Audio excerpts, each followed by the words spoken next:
Yes, they have been pressed. Boots, cuts, boots, cuts, boots, cuts. That won't. I don't know why I always laugh whenever I hear that. Good. Good. Off to a great start. And now I remember when I first heard it, which actually makes me now I know why I laugh every time. It's because I first ever heard that in Frisky Dingo. Oh, good. I need to own that series. The Proto Archer. Same studio, right? I believe so. I know they also did they basically did like a cash-in series that was between the other things for the Xtacles, but nobody watched it.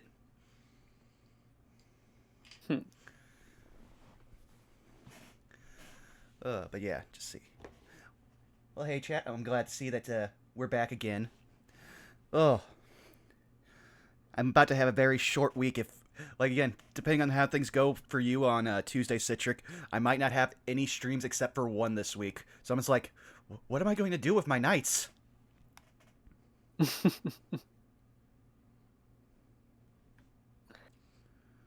what we call D&D withdrawal syndrome. Well, I will say that's probably the best withdrawal I could ever go into. I see you've added a player doodle chat to the Discord. I wonder who that's for. Honestly, ever since I started playing with tweets, I just now do that every time because tweets, like, they will just doodle quick sketches of whatever's happening in the campaign with their characters, and they always make me laugh. So I'm like, okay, anyone wants to draw, go ahead. Did you see the one I did last night for Onyx Vegetables? Oh, I have not. No. Let me see that. Oh, that is beautiful. Good! Good! Good!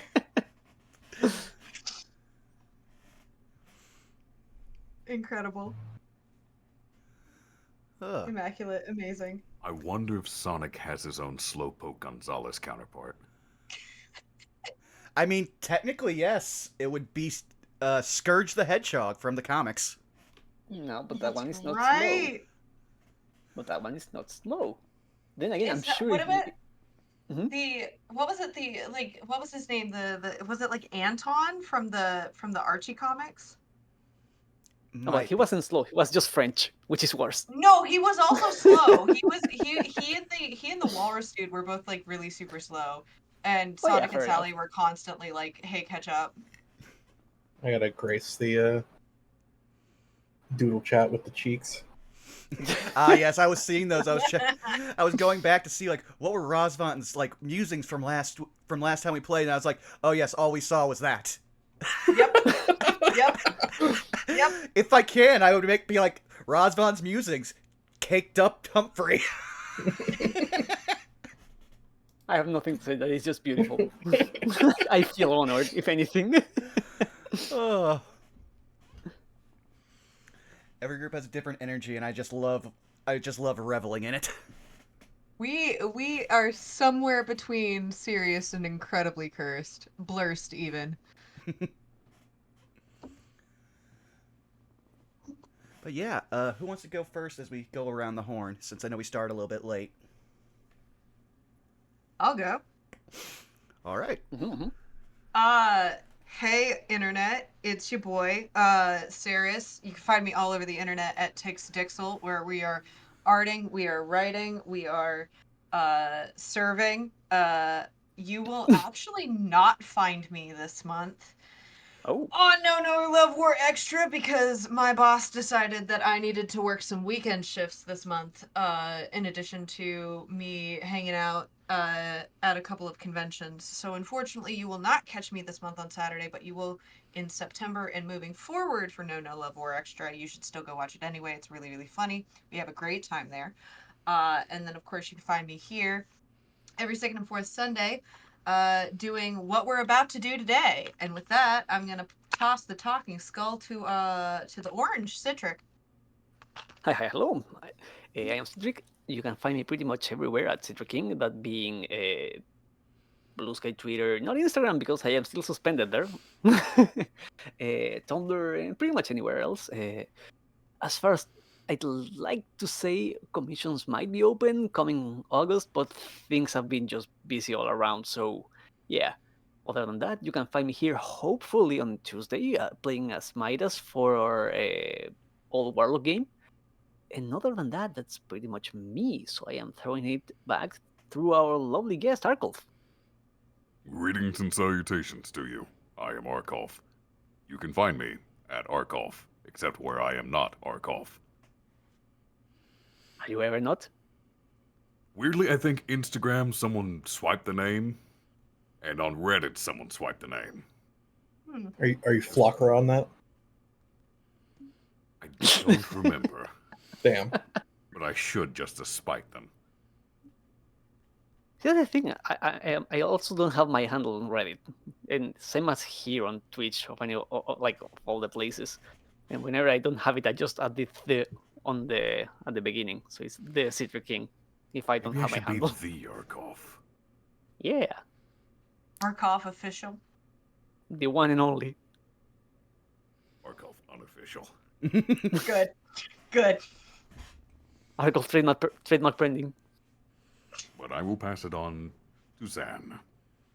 Hey, yo, it's me, Zan, also known as Xanos Grimm from that show, Those Who Wander. You could find me, not tomorrow. I'm actually taking tomorrow off because I've got a few doctor's appointments and things going on. If I end them early, then maybe getting on to do some Dark Tide, but I'm just going to assume I'm off tomorrow. Tuesday, we should be back on for more Halo 5. If that doesn't happen, then we'll probably do something else over at twitch.tv/Edward Bosco around 5 p.m. PST. Thursday, we should be on for Dungeon of the Mad Mage over on Monty Glue's channel, twitch.tv/Monty Glue, 7 p.m. PST. And I think that's pretty much it for me this week. This week's going to be pretty light. So, unfortunately, I have nothing else to announce. So I will throw it over to the Talking Skull, Burnout Vaughn. Well, yes, hi. You've already found me here at twitch.tv/BurnoutVaughn. You can find me on Twitch, Twitter, YouTube, and Blue Sky at Burnout Vaughn, and over on Patreon at Burnout's Bar, where content is pending.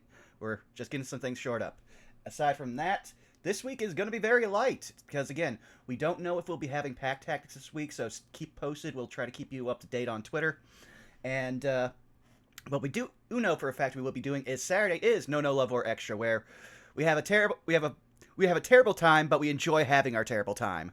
Because that game is such a thing. I have never had to have such negative feelings about being crushed in my life. Ugh. That game has a phenomenal way of being indescribable. It leaves you in a position constantly of how do I even begin to explain what is happening? You cannot. And the best part is we're going through with the most horrible person as our partner, who's just like, nah, fuck it, we ball. You're going to fuck it, we ball until you get uninteresting, and then I kill you. So, it's a great relationship. But with that out of the way, I will go over to, as always, a theme song made by our good friend one X Wiley Willie. As away we go.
in my notes, and I will re-describe what you see before we roll initiative. Fair. Yeah, because as far as I can remember, we were like just roaming around a random cave. Like I am seeing this, and it's like, huh? No, that's an entire structure. I don't remember the structure. I am unsettled by the structure. I don't like this structure. Whereas I'm on the spectrum, so I love structure. Fuck you. Da da da da da da. Though I will say one last idea while Saris gets ready to re-describe everything for us. Wiley's theme that he does for this reminds me of a music genre I just got into and love and I'm telling everyone about. It is Dungeon Synth. I've been listening to it all day for like at least 4 hours before we started. It's just such a fun, like, it's what I would go to for lo-fi. It's a vibe. Mm-hmm. So many weird genres. Like one that I always get recommended is maidcore, which is some kind of prog rock. I don't know why the fuck it's called maidcore, but it's good. But yes, now, Saris, please, if you would, take us away. Well, first, I do have to ask, would anybody like to recap what happened last session? Arkoff, go. Last we left our heroes, Let's go. It worked. debatably, That's assuming a lot. they were traveling through the forest when they happened upon a cart with a very odd smell. The same smell drew a itinerant wanderer in the same direction, in the form of a druid named Barhu. Now, while we were discussing pleasantries, there was a disembodied hand that caught the cleric's attention, and he went ape on it. If I remember correctly, it was trying to reach a specific dagger that was in a box nearby that Humphrey grabbed instead. Now, we were prepared to go to the nearby town. Barhu was going to lead the way. But the mist started encroaching, so we started fleeing. And then the cleric had the brilliant idea of destroying a segment of it with create and destroy water. Meanwhile, I was using Gus to keep what was in it at bay. We kept running with the feeling that the cleric had pissed someone off, someone powerful, and we eventually found this den and decided to go in. There was an acrid smell inside the den, and we eventually found out it was blighted, desecrated ground. As we pushed further, Juji and Barhu started catching the scent of blood. First, just a smell of iron, but as we got further in, pretty clearly, fairly fresh blood. Until we ended in what should be the heart of the den, only to find oddly artificial, unnatural, smooth. Just sticks out like a sore thumb. And then if I'm remembering the very end of it correctly, which is debatable, we had some boys pop up. The boys! Yeah. A single hand shot through and grabbed Branson's ankle. That is the extent of what I remember. Yeah, it's pretty much most of it. All the important Legit. bits. Let's be optimistic in maybe trying to give us a hand. Yeah. But has unintentionally fucked around and is going to now be finding out because it grabbed the wrong ankle. So, Arkoff, do you have inspiration? I do not. You do now. Oh, goody. And thus, due to technical limitations the last time we played, I realized while prepping for this session that I had forgotten some certain details, so I'm going to re-describe the room that our party is in. You went down the stairs and continued down the cavern halls, finding yourself in a room, circular, kind of an alcove. In the room itself, it is lit not only by Branson's lantern, but by these little specks of light that seem to be drifting around some of the roots. These roots that were covered in this black, flaky substance or organism, not exactly. You did find, as I mentioned before, that there were coffins littered across the room, some of them open, some of them closed, some of them broken. And in addition to that, there was a magic circle in the center of the room. What I forgot to mention is that at the 5 points of the pentacle, there were different objects placed on pedestals that were made from what appeared to be the stumps of some type of root, thick root, entanglements of root. At the point, there is a skull with some type of golden candle currently burning with a blue flame. Next to it is a still beating heart, larger than the average humanoid size.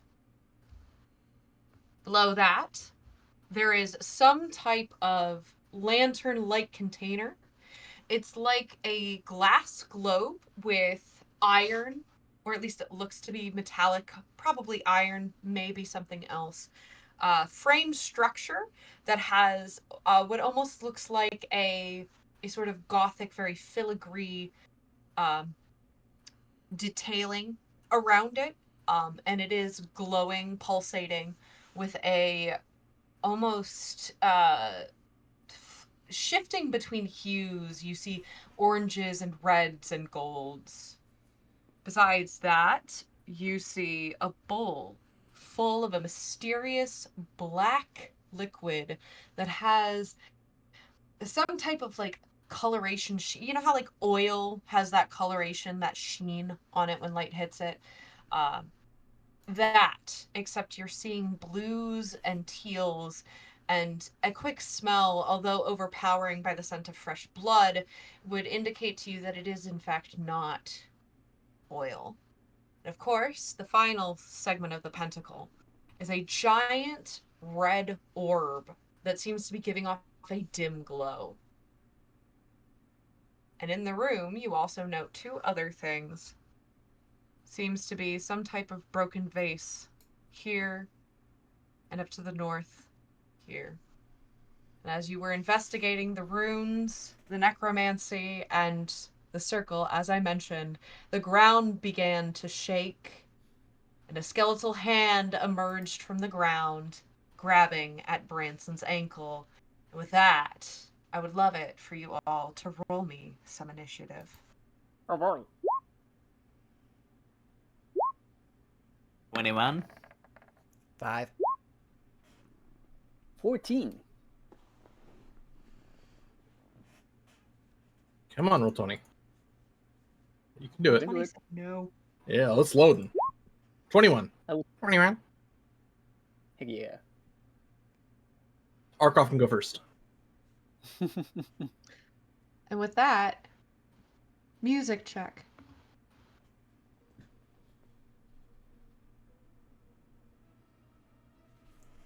Yeah, I hear it. Okay. Is it loud enough? Is it too faint? It's a little faint.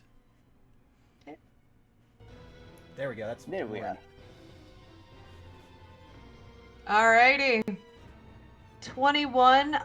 Barhu, what is your dex score? It's only 2. Okay. As the ground continues to shake, a few more friends pull themselves up from the ground below. If they will cooperate with me, thank you, Roll20. When do we discover that Okay. Roll20 is its own Layman. domain of dread? Oh, we've already known that. Let's domain it more of an entity. A very fickle one at that. With that, we go to next in the order. Razvan, with Barhu on deck. All right, Razvan, looking around with some form of Bewilderment is going to look towards his companions. We've certainly gone through worse, and we'll go through worse still. But we survived together. Humphrey, get them! And we'll bardic inspiration. Humphrey. You look at the tiny thing. And let's see. Oh my goodness. I am completely blanking. Is bardic inspiration a bonus action? Yep. It is, yes. Thank you. I don't know why I was blanking on that. For the action, out of curiosity to see how things are going to develop, he is simply going to take the dodge action Okay. and let things kind of unfold after giving Humphrey some encouraging words, and that'll be Razvan's turn. Okay. Barhu, you're up. Oh, I came well prepared for this. So, let's see if this works. I assume I'm measuring that radius correctly. Yes. Spike growth. Hmm. Oh, I'm going to stab my staff into the ground, causing spikes of jagged rock to erupt forth in that radius. Okay. A man after me and Let Citrix's me- own heart. He's after it. Area Careful. becomes difficult terrain for the different duration. When a creature moves into or within the area, it takes 2d4 piercing damage for every 5 feet it travels. I believe this was Just about it. Nope, radius there. it's bigger. Okay, cool. Give me just a second. Thankfully, Roll20 has measuring circles now. Oh my gosh. Yeah. Roll 20, cooperate with me. they should give you the There option to we ju- go. They should give you the option to just like lay down the radius, not just show it. They But should some have preset radiuses. Yeah. Guess that's not exactly where I would put it, Okay. but it is capturing everyone. Okay. Sorry, I tried my best. No, Oh, you're you got it to the same place that I can measure out from. Roll20's finicky in that regard. It sure is. Just to be sure, like this one. Come on, this one. Yeah, mark it. Yeah, this one, and this one. We have 4 skeletons, right? That are animated, yes. Okay.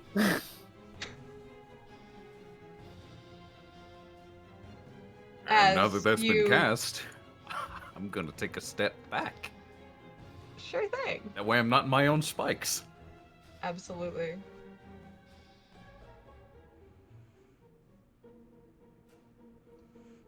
Anything else you would like to do on your turn? I believe that will be it. That is my action. As you take a step back, I need to move to a different tool. This coffin begins to shift. But it does not quite open yet. And this coffin begins to shift, but it does not quite open yet. Bringing us to next in the order with Humphrey, I believe. I believe, yes. Yeah, Humphrey takes a quick scan of the situation, looks at Branson. Mr. Branson, you take the left flank. He looks at Razvan. Please give him cover, and you will see Humphrey just run this way past Baru. And as he's doing so, it's like, I guess we're working together. You see the tiny blob like bounce more than run all the way here, and I want to use. Where do I have it? Summoning up the astral arms with my bonus action. That is 1 key point. So that Okay. skeleton has to make a DC 14 Dex save. And while I'm rolling a dex save, I need from you Oh, a dex save. I don't like that. Can I not do it?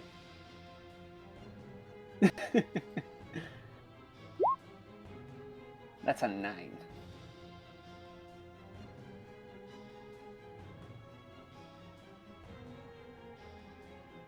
Okay. On a 9, you will take 3 points of bludgeoning damage as the roots that you run over actually reach up and try to grab you, slapping you in your jelly as you pass over them. It's because you're too caked. Trying It's to canon save that now. with a what happens on a succeeded dex save from the skeleton? Yeah. Let me see. Astral arms. Do I have arms of the astral self? Here it is. I believe nothing happens. Okay. Here now. Key points from the arms. Each creature you succeed.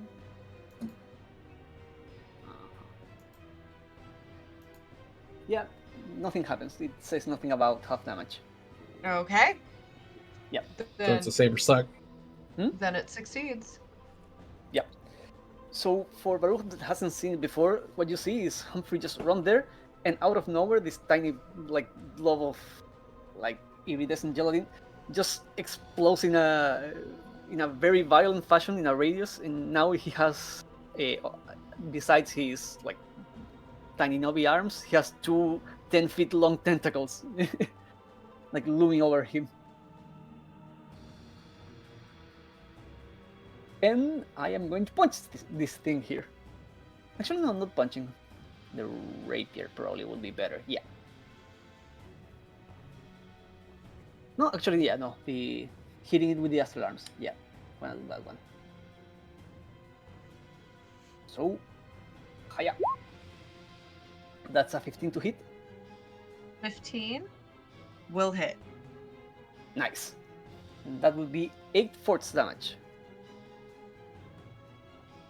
You hear a sick crack in the bone as your astral arm reaches out and gives it a nice solid punch. It's gross. It's wet.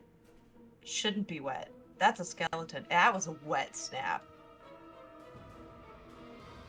Anything else you would like to do on your turn?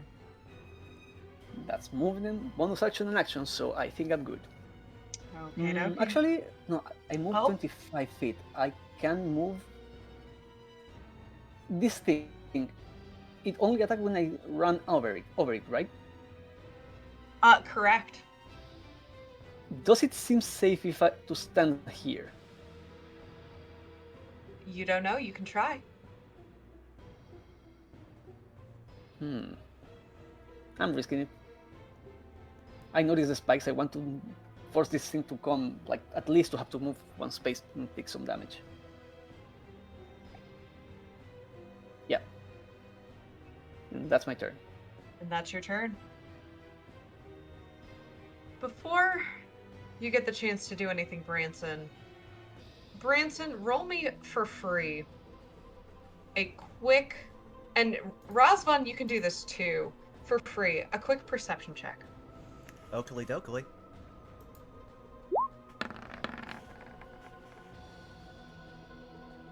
$18. 22. You both notice where this root is. Oh, come on. Cooperate, roll 20. Roll 20. Roll 20. Give me my DM rights, please. Thank you. This set of roots right over here. Mhm. You actually notice that the black substance on the roots flickers twice with this sort of golden glow. And then this one also begins to flicker. And then this one begins to flicker. And with that, Branson, it is your turn. Okie dokie. Well, I have an undead in front of me, and an unscreamed berserk scream. So, 2 hands. Here we go.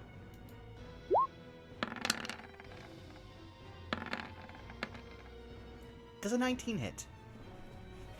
A 19 does hit. So it takes a total of 4 bludgeoning and 6 force damage. And then, taking a hand off of his weapon, he's now going to reach for his belt, grab out a hand axe, and he's going to smack him. Just a sec, let me see here. I have so many. Yeah, offhand hand axe. There we go. I have 3 different hand axe buttons. Aw, that accidental 25 on the other side. But 4 from an 18. Okay. It is still up as you rake it with your axes. But it is, like I said, kind of wet sounding. Wetter than skeletons should sound. Well, that's all I can do. Anything else you would... Okay. Mhm. Sounds good to me. Top of the order. Quick question about spike growth. Yes. If I can re-find it, that's the real question. If I can find it. Is that the start of their turn?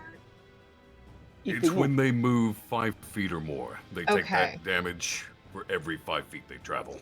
Gotcha, And gotcha. creatures that did not see the area when it was cast, like whatever's in this coffin up at the very top, they have to make a perception check or they don't know it's dangerous. Yep. Yeah. Because they are like tiny spikes. They are not evident at a glance. It's disguised as natural terrain. Right. I just wanted to make sure when damage occurred was the big thing, because I know there's a similar spell that it's like at the start of their turn rather than Yeah. just when they Yeah. move. The funny It thing says is when a because creature moves into the area or within the area every 5 Yeah. feet Right. it travels. that's the thing. The funny thing with spike growth is that it specifies travel because you Yeah. can move a creature and force it to take damage. Right. It's not just Right. their movement. Right. So, we are going to start with the one that is in front of Branson. That one, you notice, interestingly enough, that the skeleton doesn't have any weaponry on it. As it quite literally pops its arm out of its socket and proceeds to try to hit you in the face with its own arm. Let me see if it hits. Careful, he's armed. Thank you. It was Back hands to last this one. week, now it's arms. To be fair, it is a fairly disarming tactic. Pretty hands off. It's rather hands-on, actually. You could say it's also incredibly humorous. I am throwing a solid 19 to hit. That hits. Also, that if you can't tell, you guys are making me start drinking early. So how much damage do I take? 7 bludgeoning. Okie dokie. I was gonna flavor and it if Huh? I was gonna flavor it if it missed that Branson literally just catches it in his mouth. That's so valid. Although you do, as it smacks against your cheek, feel a moisture to it, and that is unsettling. The next one. Just compel you to a duel.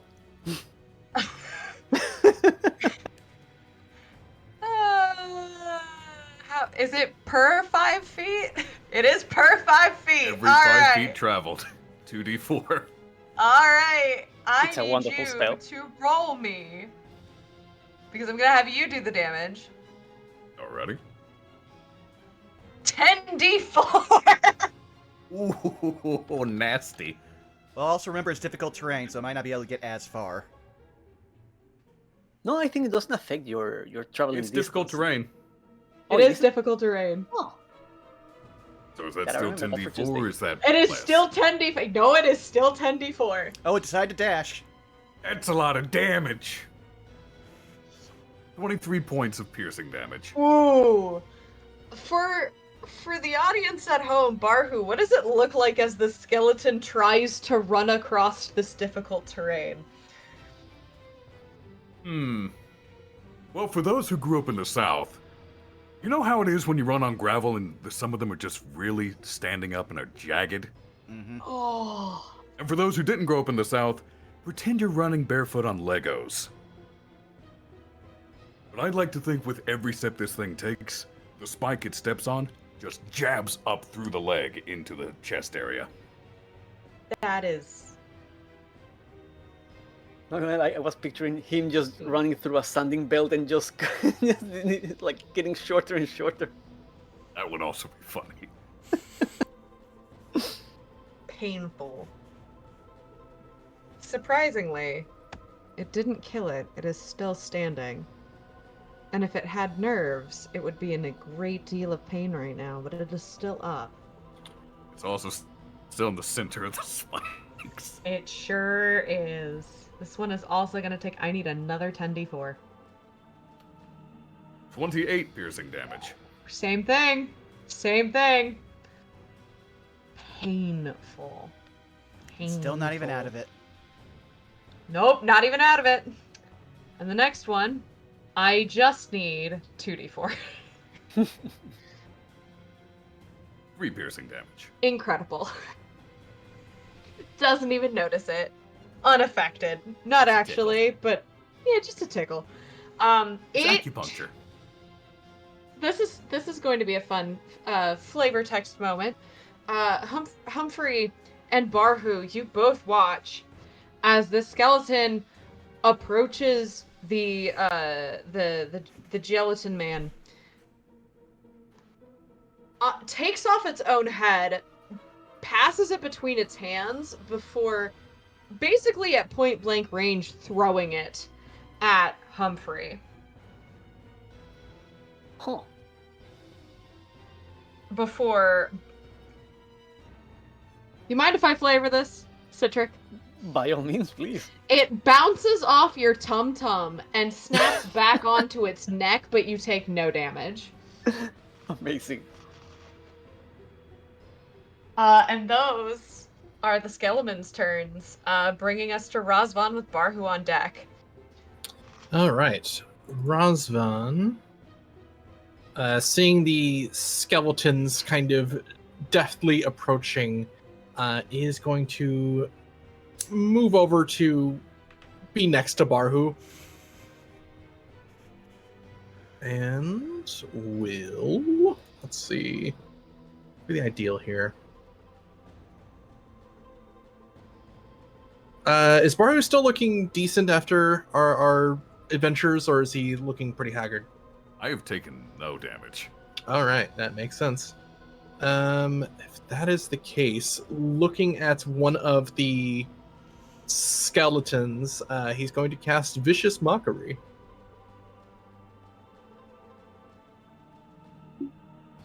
DC, oh wow. DC 14 save. I have a question. Yeah. How do you mock this skeleton? I would say that we are in danger, but these are clearly nobodies. Eh? I'm gonna say this. You're really, really lucky that the dice were in your favor. That Let's was go. so bad. That was so bad. I was trying to reflect that it's only 3 damage. And yet, on my end, that is below the DC. Let's go. The bones rattle and the teeth chatter, and it like turns its head towards you and just tilts it kind of to the side, like Oh.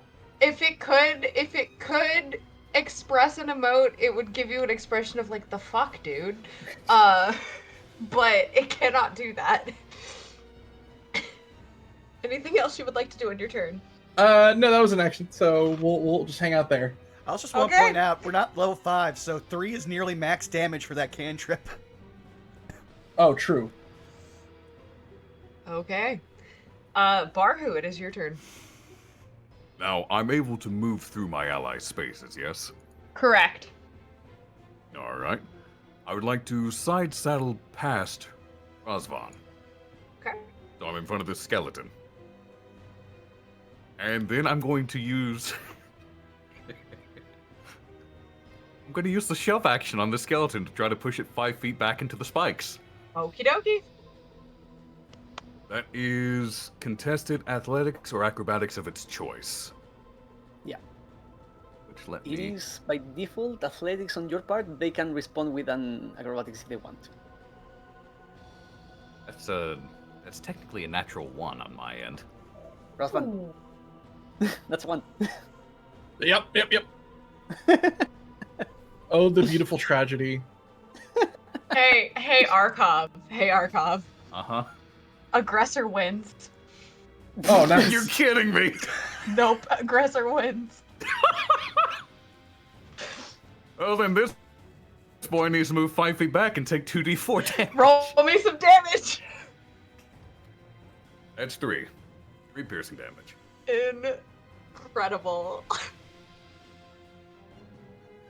Just imagining, those like really kitty shoves. And it just like stumbles back on its own feet.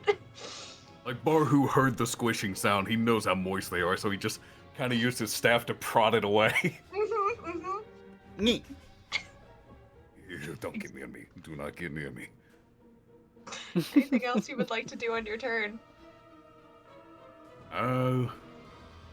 No, that should be it for now. I don't think anyone's taken any substantial damage. Incredible. Alright. So, I need to roll a few things here real quick.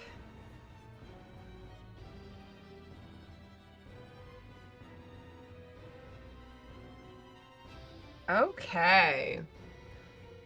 This coffin up here continues to rumble and shake. This coffin, however, the lid manages to slide off. And what I can only describe to you is an ooze-like substance, except unfortunately its exterior has what looks almost like a layer of... It's very leathery and it's gray, and if you are able to spare just a moment longer to stare at it, you realize that the thing that you are looking at is flesh without bone. As this emerges from the coffin. Oh. Oh, yes! I've seen I that know in what the that manual. is. Humphrey, it is now your turn. Seeing the skeleton in front of him. Just out of curiosity, after the previous hit, does it look any worse for wear, or I cannot tell? It's gonna require, I think, from you a... Let's go with an insight check. I am good at those. Let me try. Yeah. Yeah, that's a 22. Still looking pretty good, actually. Surprisingly not as bad as you would expect it to be. Something's odd. Well, let's fix that. Hitting it again with one of the tentacles lashing out at his head. That's a 22 to hit for 5 force damage. Yeah. You once again punch it with one of your astral arms, and it makes a very sickening, and again, I cannot stress this enough, moist crack. And might be burning things a bit too fast, but wait, no, wrong. Second. And since I just attacked it, I want to do finally as a monk, 10 sessions in. The one, the only flurry of blows. Let's go! All the hits are going to be with the astral arms, so Okay. that's up here. So first attack, that's a 25 to hit for 6 force damage. Yeah. The second one, oh, that's a... I do have inspiration, but I don't want to burn it just yet. Okay, no burning it. Then we are going to watch as this skeleton removes its head once again, following suit with the punch to its jaw, and Once again, it throws it at you, but it bounces off your little tum-tum and snaps right back on its neck. Mhm. No damage is taken on that attack of opportunity. Okay.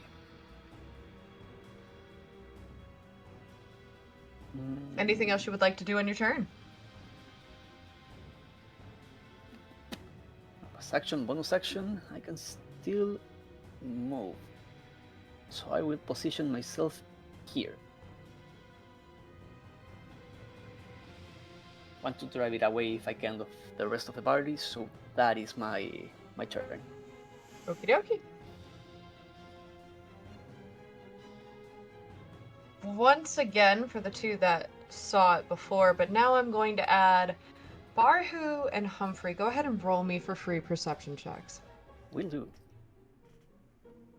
So this is everyone. Perception Okay. checks. Soft 20. 16. Soft 20. No, it's Nat roll 20.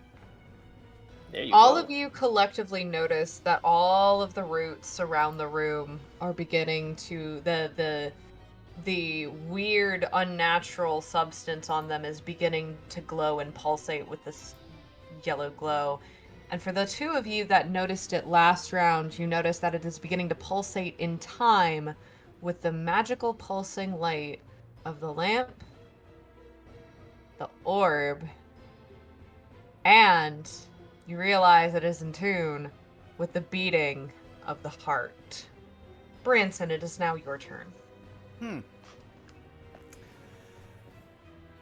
Gotta see what I would do. I do not have a lot of spells after being chased by the mist, and I have one trump card, but I want to save it until at least a few more of those coffins pop up. So, let's see here. I think he's going to... Yep, this will be a problem in front of him. One hand swing.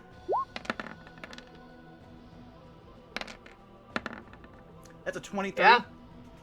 So Yeah. that's 15... Well, it's 11 bludgeoning, 4 force damage.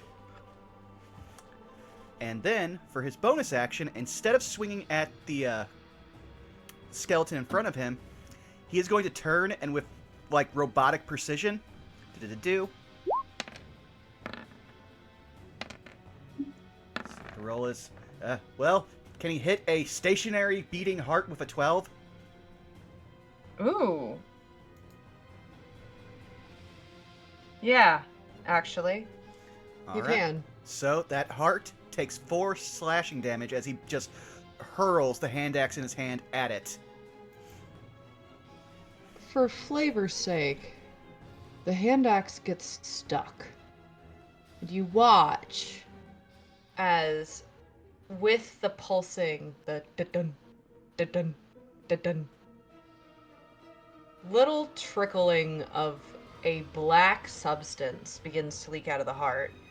And you notice, as it coats the blade, it almost looks like it is beginning to crawl up it. Anything else you'd like to do in your turn? That is all I can do, but thanks for asking. Top of the turn order. Going from left to right. The first skeleton, with its arm waving in the air, so to speak. Yeah, that's not gonna hit. As it goes to hit you, you grab it in your teeth. It is moist. That is a moist bone. Just growling Soggy. like a dog, despite being a snake. Soggy. It is going to try to use what would be its second action to try to pull it out of your mouth, because I'm now going to because it's for fun. I'm going to consider that grappled. Not that you rolled anything. I just think it's interesting, and it's going to fail. Good to know, because So I have a high athletics, actually. So that would have been fun. I was just going based on like what would be your considered quote unquote passive, just for funsies off, because flavor makes it interesting sometimes. And it nat 1. So I'd like to imagine that you're playing tug of war with the skeleton, with the bones in your teeth. What an interesting party. Next up, I need 10d4. Oh my goodness. 22 piercing damage.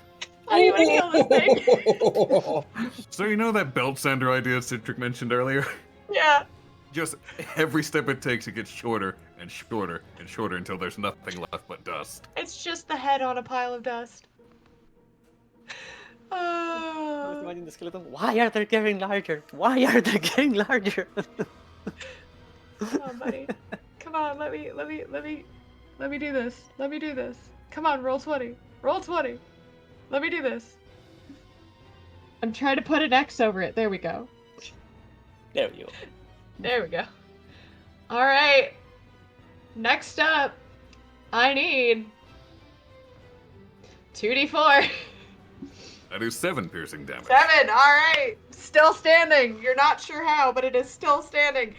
And as it approaches you, Barhu, it takes its non-dominant arm, pops it out of the socket, and it's going to try to club you in the head. Does a 18 hit? Yes. It smacks you in the face with a solid 7 points of bludgeoning damage, and that is moist and wet as a liquid drips down your cheek and gets straight into your beard. Oh, that's the worst. I know. Let And me that- roll the concentration check. Sure. I'm fine. You're I think fine. You kept it up, yeah. You were prepared. You knew what was happening. You watched it approach you, and you were like, oh, I know where this is going. And then the last one is going to turn as its opponent is now facing a different direction. Which, mind you, for your information, Humphrey, you are standing in what is now considered difficult terrain as you are covered in cobwebs. It is going to try to hit you once again with its head. Would you like to take an attack of opportunity? I'd love to, actually. So, hitting it with the astral arms. Hiya. Come on.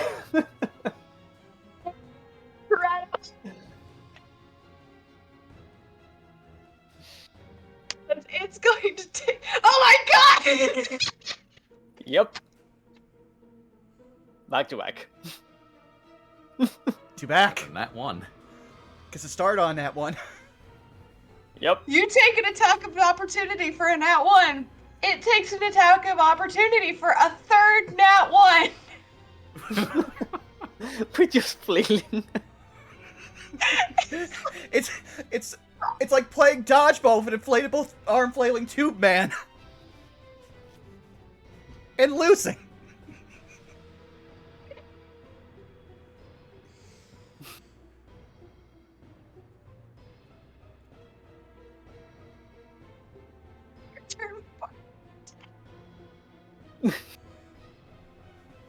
Okay, Zeris.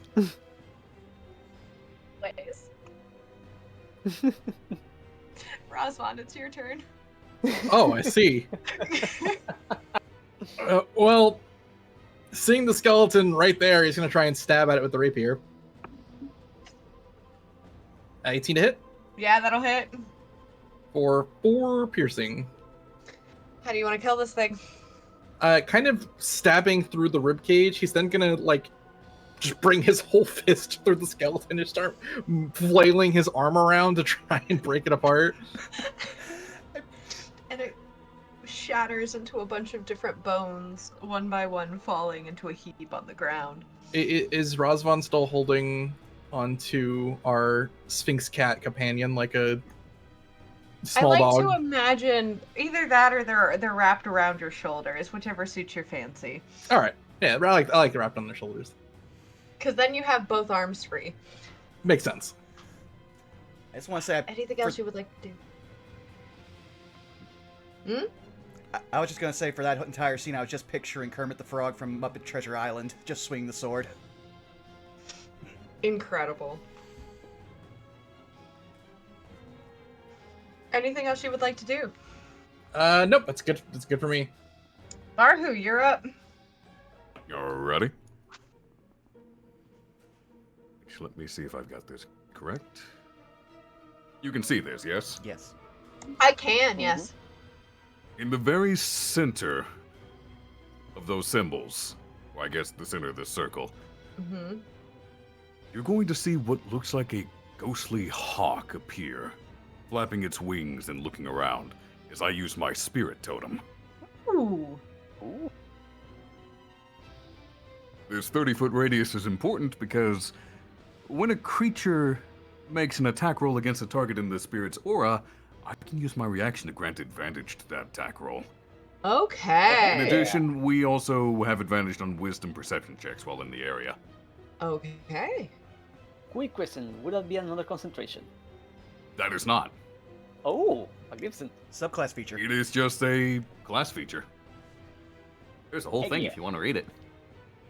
I'd love to. Yeah, this is actually the first time I've ever seen anyone run a totem like druid. That's just my bonus action. Before you move on to your action, something interesting happens, and I would like you to roll me a D100. Alrighty. 91. 91. Okay. I will keep that in mind. Please continue. Alrighty. And now, since it seems like we really need to get to the pieces of this pentacle, I am going to drop concentration on spike growth. Okay. Then, Let me do a little measure here. oh yeah, I can make that. I'm going to move up to the heart, and I am going to try attacking it. Okay. I want to destroy it. And I'm going to do this with primal savagery. Okay. One of my favorite cantrips. So you're going to see Arhu's hand sort of morph into this long, razor-sharp claw, dripping with acid as he drives it into the heart. Or tries to, anyway. Let's see if it works. Does a 24 hit? Yes. 5 acid damage. And you mentioned that that was your hand, correct? Yes. I need a constitution saving throw as blood begins to spurt out from the heart. That is a 17. It stings to the touch, but at the current moment and juncture, you feel fine. You do, however, take 2 points of poison damage. Gotcha. Good move, though. Good move. And just to make the spirit totem easier, may as well assume this entire den is under its radius, because that's It is. effectively It the is. size. That's. I'm in agreement with you. That's why I didn't put a new circle down. But that will be my turn. That'll be your turn. Alrighty. Next up. Humphrey. Are you standing on or next to the coffin beside you? I would imagine next to it.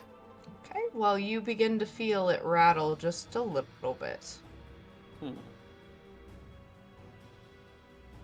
This one. Mm-hmm. Huh? No. Were you gonna say something? No, go ahead. That one, its lid finally pops off, shall we say.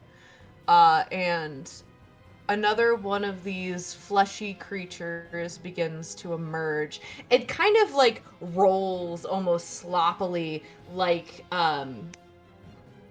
when pudding kind of spills out of a bowl. That's kind of what it looks like when this thing emerges. This one is going to use its movement to approach Branson. And that is its turn. That brings us to Humphrey. You said I am standing on difficult terrain, right? Correct. For the sake of things, anything that is covered in spider web or has spider web between it is difficult terrain. Yes. Okay, so that is double the movement. Mm-hmm. That's fine. Moving here will take then 10 feet. I still have 30 left. And I want to punch this thing again. Okay. So once again, slapping it with the astral arms. That's a nat 20 for a total of 9 force damage. Yeah. Hits it pretty good. It is still standing, but that's a really good hit. You watch as when you hit it this time, a couple of its ribs actually break off fully and fall to the ground. I mean, Humphrey is keeping himself pretty mobile. Like you've seen by now that he's learning to just flow rather than stand his ground. That's why he's moving here, slapping it from the side, and keeping that motion going. Because I used an unarmed strike, I can use another unarmed strike as a bonus action because bug. So I am hitting with the astral arms again. Okay. That goes with my wisdom bonus. 15 for a total of 5. That'll hit. How do you want to kill this thing? Again, Humphrey is flowing from side to side, just slapping this thing around. And like I imagine the last one finally just cracks the skull to just bits and pieces.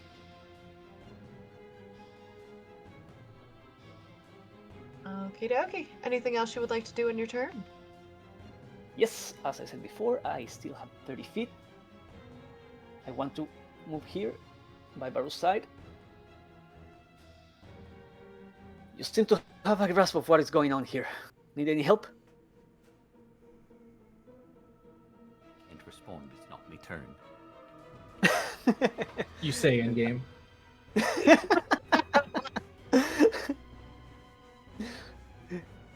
Yeah.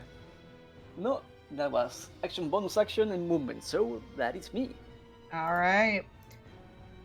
The spores in the air and the little flakes on the roots continue to pulse, now with a slightly brighter glow as we move to Branson's turn.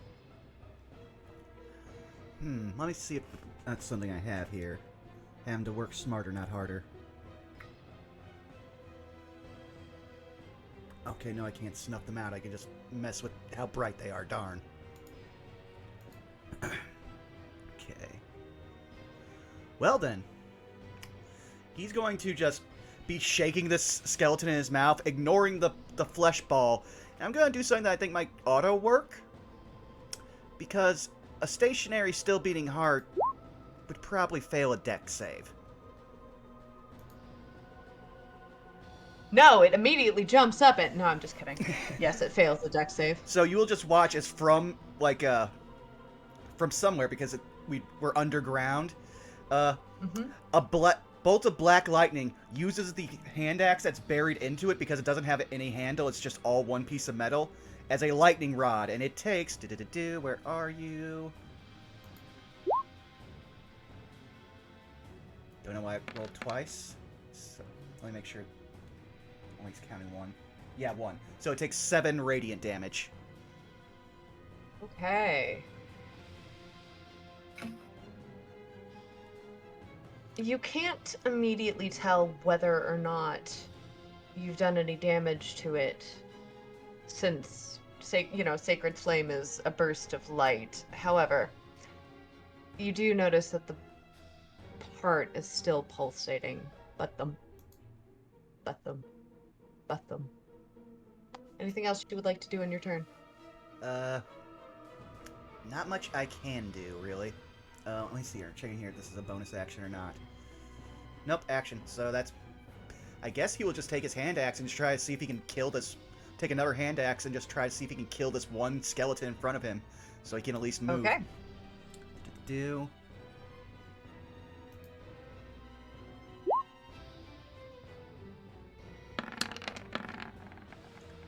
16, but I don't think 2 damage is going to kill him. Unfortunately, even though you are able to get a solid cut into the bone, it does not kill it. That nat 20 on the other side would have made that 4. And it reciprocates the energy by actually smacking you once again in the face with its own limb for 6 bludgeoning damage. I more imagine that he still hasn't gotten the arm out, so he just punches with the hand that's holding it. Pretty much. So how much damage was that? I didn't hear. 6 bludgeoning, and it is going to go in for a second swing with its other hand, and it is going to miss. Okay. Bringing us to Razvan and Barhu's on deck. All right. Razvan is. Let's see. Pull away my notes real quick. Gonna move over to try and assist to here, and we'll simply swing at the skeleton. Yeah. 14 to hit 14 will hit. for 4 piercing. How do you want to kill it? Nice. Kind of running over, he's going to take a quick lunging strike. Again, kind of piercing through the bone, realizing it's a skeleton again, and then just kind of waving his arms around to kind of break it apart. Once again, it crumbles to the ground below. All right, that's Razvan. Let's go. Barhu, you're up.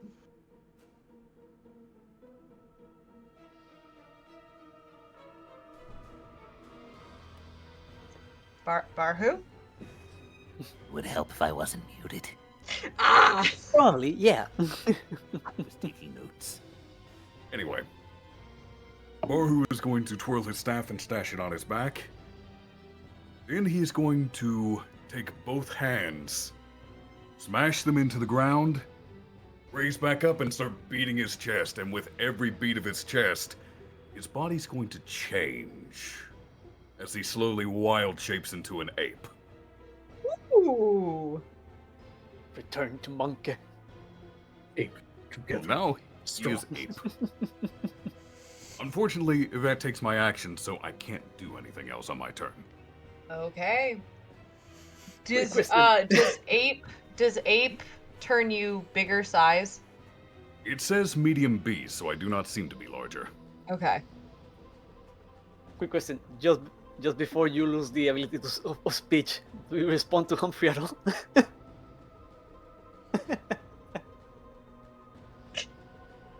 Dead silence. Wonderful. Oh, that's the I response. can't remember what you said. Humphrey said, you seem to have a grasp of what's going on. Need any help? Apes together strong. No, just a second. I'm going to post it in the call text here. Arkov, could you just read this aloud? Right, wife. Life good. Yes. Wife fight back.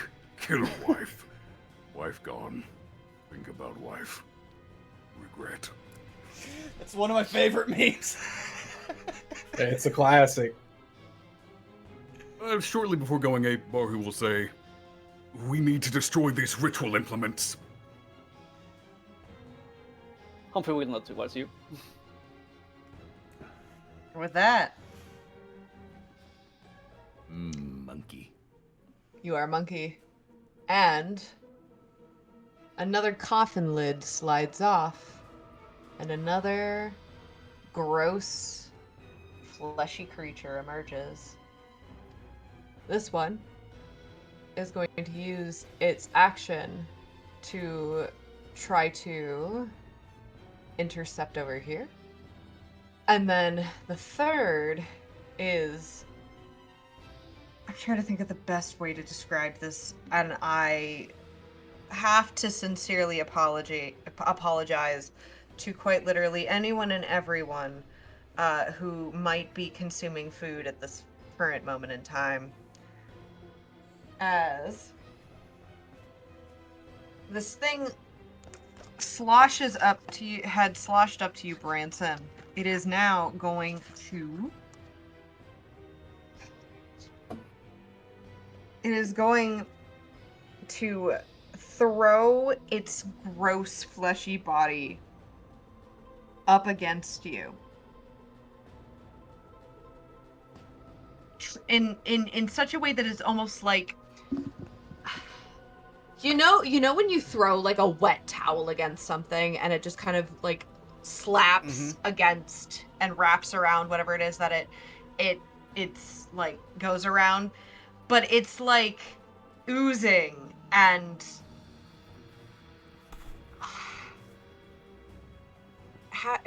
trying to think of the best way to describe it. It's almost like a wet paper towel, but it's got almost like a jelly like consistency, but also the flesh itself has like a leathery texture. It's just wrong. It's like being covered by all like one of those child like mud cakes, but it has stuff in it, right? It's just gross. And I'm going to need from you a DC strength throw. Okay.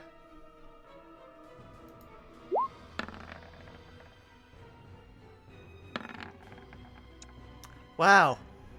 It's one of my best saving throws. And I roll It, a 4.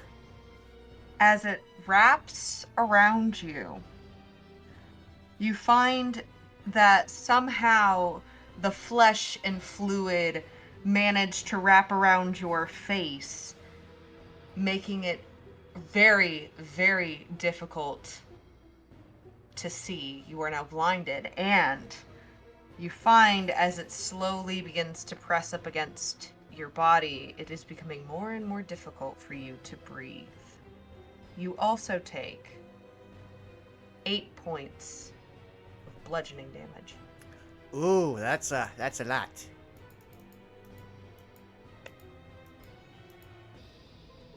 And that is its turn, bringing us to Humphrey. Mm-hmm. Seeing the new threat approaching, like, he looks to the side where Branson and Razvan are. And he's worried, but has to take care of whatever it is in front of him right now. So, going to with the unreliable punching with the face. That's a 14 to hit. How much is the bardic inspiration, Zan? Bardic Inspiration at this level. I think D6. It is a D6, yes. Yeah, I am going to use that one for this hit. For a total of 15. That still hits. Heck yeah. So that is 7 force damage on the first lap. And Okay. because I hit with an arm strike, I can do another attack as a bonus action, which I Okay. will do. So, second tentacle slap for 23 to hit and 8 damage. Yeah, you certainly hit, and you certainly takes damage. It's odd for everyone to imagine this. It is like a flubber hitting again, smacking up against like a mud pie or like old pudding, like old rotting molding pudding. You know these old like toys, like these rubbery hands that you could just throw? Yeah, it's that hitting a wet towel. Yeah. Yeah. Anything else you'd like to do on your turn?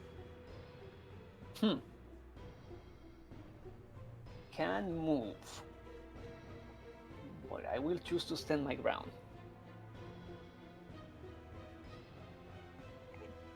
Actually, no, I will move one here.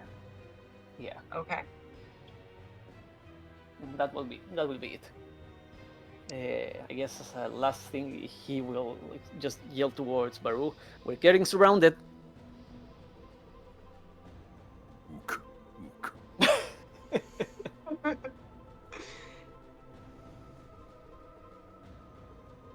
And as you step into the circle, Oh.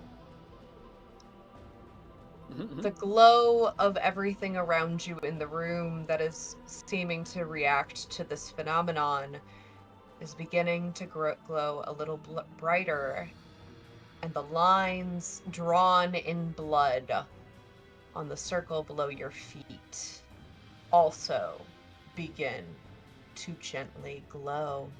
Branson, it is now your turn. Okay, so am I in any way grappled or just blinded? You are grappled, blinded, and are having difficulty in breathing. I have a question. Yes. Would the spike growth have messed with any of those lines? Since it made it Unfortunately, difficult terrain?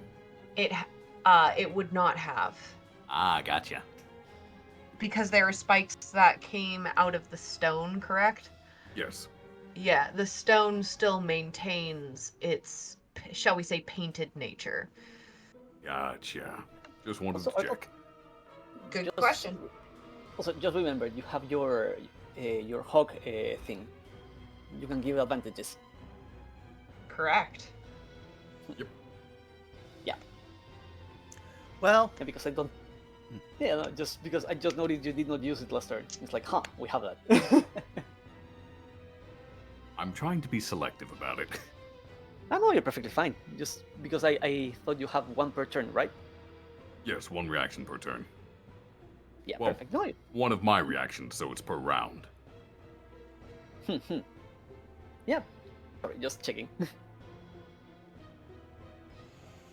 well, you shouldn't be able to hear him, but as you see the bloody and now goop-covered mess of Branson, like pulling this thing taut across him to try to rip it apart, you will hear him scream louder than he has ever screamed. And lightning is going to just start radiating off of him as, for the first time also, I'll do a thing for our class, Citric. Turn undead. Hmm. And 30 Where are feet you covers- turning them? I don't know. They just have to run. Get as far away from me as humanly fucking possible. Or inhumanly Well, in their okay. case. So, Just give them bad directions. Not to be pedantic, but it's really hard for them to run when they don't have bones. Mm. Okay, I'll stop. I was going to say, that sounds like a skill issue. Humphrey takes offense to that. And while doing that, he is also then going to use his bonus action to try to cut this thing off of him. Advantage. Okay. Well, that means I have a straight roll because I'm blinded. Blinded by the night. In this case.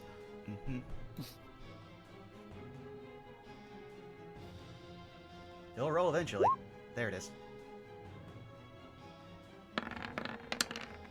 14? Good on that advantage. You had advantage. Oh no, you're right, it's a straight Yeah. roll, so 14. 14 will hit. So it takes 3 slashing damage, along with all of the emotional damage of realizing, oh, I done fucked up. I done fucked up. That's everything I can do, aside from bleed on the floor. So that turn undead is every undead within 30 feet of you.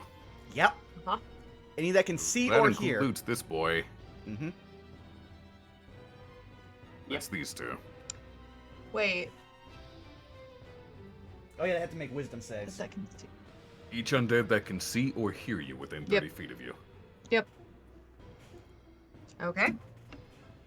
Yeah. Brings us to, unless there's anything else you want to do, that brings us to the top of the order with Razvan. All right.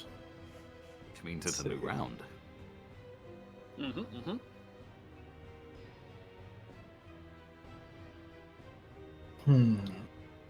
Razvan is going to placing a hand on. Sorry, are you still grappled? Perchance, I feel like it's wrapped around my face. Branson? I think it's wrapped around my face. Correct, you are grappled. Is there any way I can help with that? Yes, there are many ways that you can help with that. Would you like to roll a free insight check? If it's free, I mean, I'm not It's gonna say no to free. You walk by the Costco sampler, you don't say no. That's a 20. You get the distinctive feeling that the best way, quite literally, to help Branson in this moment is to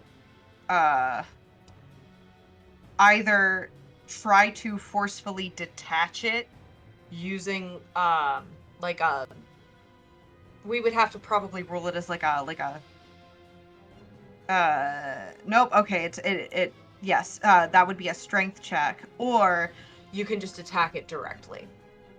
Razvan's gonna bite it. Okay. Flaring his fangs, doesn't want to hurt Branson by accidentally stabbing through it and into Branson. He'll just bite it. He won't be able to get the draining attack, but Oh, yum. 14 to hit 14 will hit. for 4 piercing. Same amount. I would don't Four let me. piecing. It, for the record, is really gross. It's quite bad. It tastes quite terrible, and you are questioning your life choices. Kind of trying to bite a chunk out of it, unsinking the teeth after the bite to try and get some damage on it. Branson, this is not the end of you, I promise. And we'll give a point of, or a thing of bardic inspiration to Branson, and that will be Razvan's turn. All you hear about Okay.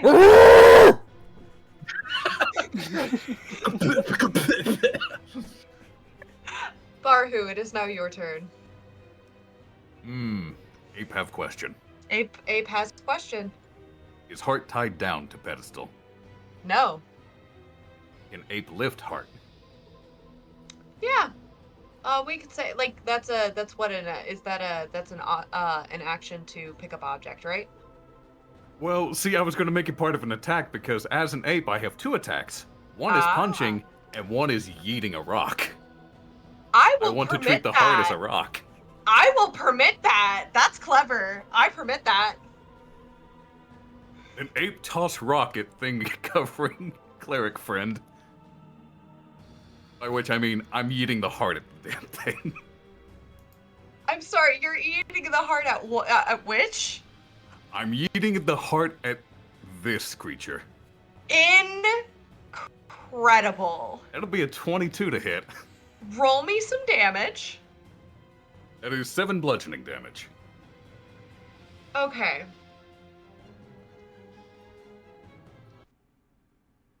As you throw this heart, which still has an axe in it, and a stream of gross black ichor-like liquid blood just arcs as it tosses through the air. And I'm so sorry, Humphrey, some of it does get on you. I will need a con save. No worries. But huh? No, I said no worries.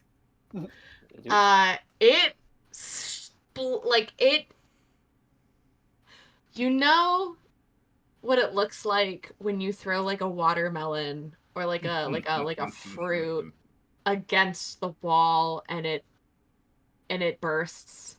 Yep.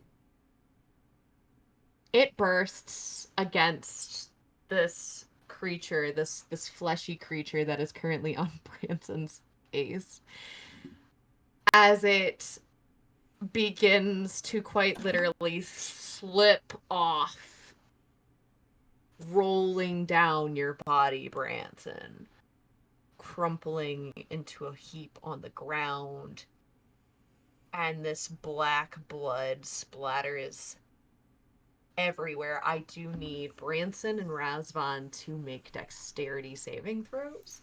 Oh, Branson, yours will be with disadvantage. I mean, it was going to be bad no matter what.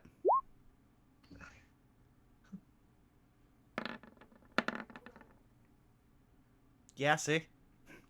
Yeah. By the way, I got a 21 on my constitution. Thank you. Mm-hmm. And Razvan, Yes. dex save, please. 11. I need con saves now from both of you. Okay. As this black ichor splatters all over both of you. I would apologize, but it was funny. So, 18. no matter what you say, he's probably going to go down. Well, do you want to use the bardic inspiration? I guess. What? Yeah, let's see here, D6. Dice, come on. Let me. There it is. Okay. Let's go! So that's a 15. meets the DC. Let's Yeah. go. The save. As all of you feel that twinge of prickling acid-like pain, you do take 1 point of poison damage. All 3 of you. See, here's the fun thing. I have resistance to poison. Same. So it literally, that's the lowest amount of damage I can take. So you don't take damage? Question mark. I think we take 1. Yeah, you because take 1. Yeah, you cannot that's what I help did. the one. Yeah. But even Razvan, you also only take 1. And you watch collectively as that pulsing, growing light fades, except in the spores that are already in the air. They do not seem to pulse. They just seem to glow naturally. As everything sort of dies down, and we are no longer in initiative.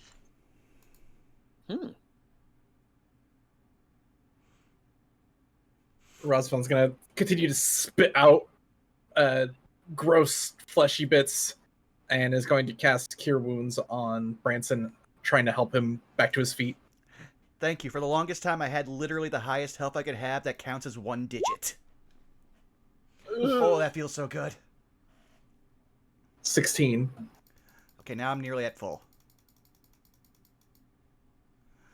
I'm the tank, but I'm a 1d8 caster.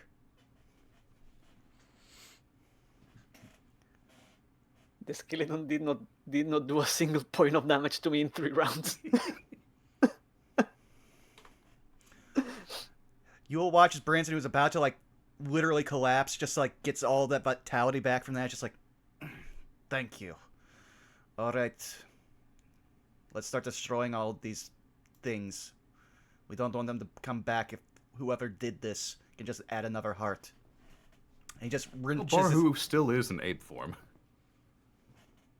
And that rock throw was part of a multi-attack, so monkey punched the lantern. Yeah.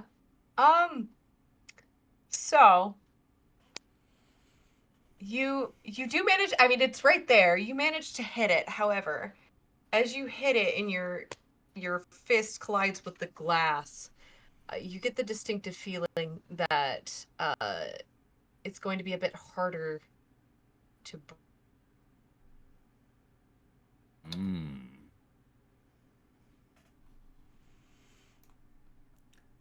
gonna say because I will not be a go ahead. sorry. I was just gonna say I will not be a mean DM and have you roll damage for your knuckles. I just want to flavor that these pedestals are so high that he could not see ape, and Branson comes around. She's like, "What is that?" That is Mr. Barrow. Oh, I have never seen anything like that. Are you two okay? Now I am, thanks to Razvan. And you're just gonna watch. I was also gonna say, while that's happening, you're just gonna watch Branson matter-of-factly baseball swing his axe into this thing. Since this room was full of undead, I wonder if I'll get the lightning damage on my axe. Yep. Which one are you hitting? The lantern?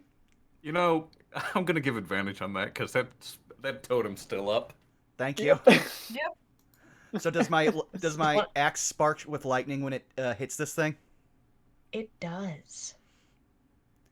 So does that damage it? It does. A 20 will hit, and it takes 13. There's a solid crack. It does not fade. It does not stop glowing with its multicolored glow, but you do manage to crack the glass. Move to the other ones that won't possibly damage your hand in that form, or you're just gonna watch him shrug at that point, not knowing what to say, and baseball swing at this thing again. While Humphrey see both of them just onga bonga that lantern. Number 10. He's going to. Mm-hmm. He's gonna look around the room and walk towards the skull here on north. Sure. really quickly, you notice that crack deepens, but it's still not. It still doesn't shatter. And as you approach, it is a skull with a candle. Now that you actually get a closer look at it, uh, Humphrey, this is different. This is different than the one that you saw in that dream of yours, where it was simply a melted wax. Something's very, very different about this, and that as you get a better look, it does not look like normal candle wax is what makes up the candle. Now that you get a better look at it, that looks to be like it was made from some type of fleshy organ that has been manipulated into a candle. Homer will take out his silver dagger and like gently like try to press it against the skull to see if there is any reaction. Hmm.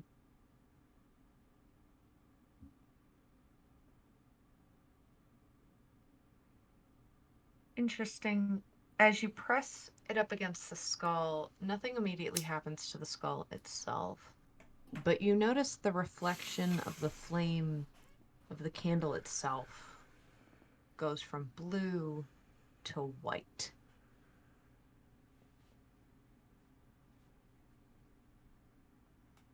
Hmm.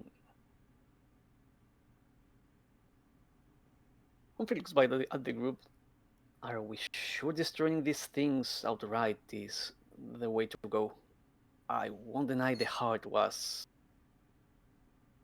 immediately effective in taking down our assailants, but this whole place seemed to glow at the beat of the heart. I don't know if the other items will have any different significance or effect. Well, I have a very simple way to answer this question. Is my lantern still blue? Oh, yeah. Oh yeah, baseball swing. You'll just hear Branson mid-swing just go, "Until this lantern changes colors, I'm destroying everything in this room."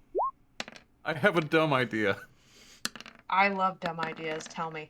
Since he keeps saying baseball swing, can I combine my rock throw with its baseball swing and yeet the lantern for him to swing at? Let's go. Especially on the nat 20. That's a 19. How? Okay.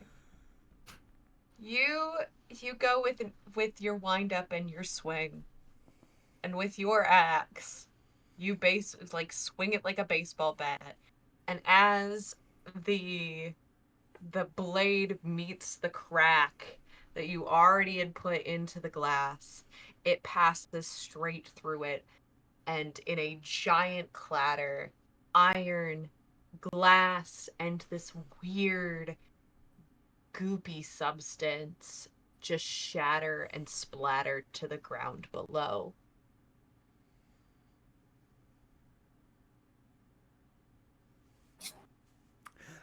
I just want to Or say, who will Saris, slap just the for ground like DK. yeah, but I say, and just for you and me, Saris, you don't become king by being bad at baseball. Good. So is it still? Go ahead. You're slamming the ground with a multi attack. Are you DK slamming the ground? Sure, why not? Okay. I was just doing it out of excitement, but may as well just hit it. Go for it. Monkey punch. So as you hit the goop on the ground, it pulses. And as you do very real damage, it eventually dims and fades. And all coloration seeps out of it. The goop is now gray. And it is now dead. Mm. The lantern is still blue, though. I figured. So what's this thing over here? Because I forgot what all of them were except the heart, because beating heart is a giant red flag. For sure. This is some sort of oily liquid. In a bowl. It may or may not be blood. This is a red orb. Kind of the one thing that's glowing the most, aside from the skull with the candle. All right, he will leave smarter people than him to handle some kind of magic liquid, and out aping the ape, Unga Bunga. Do.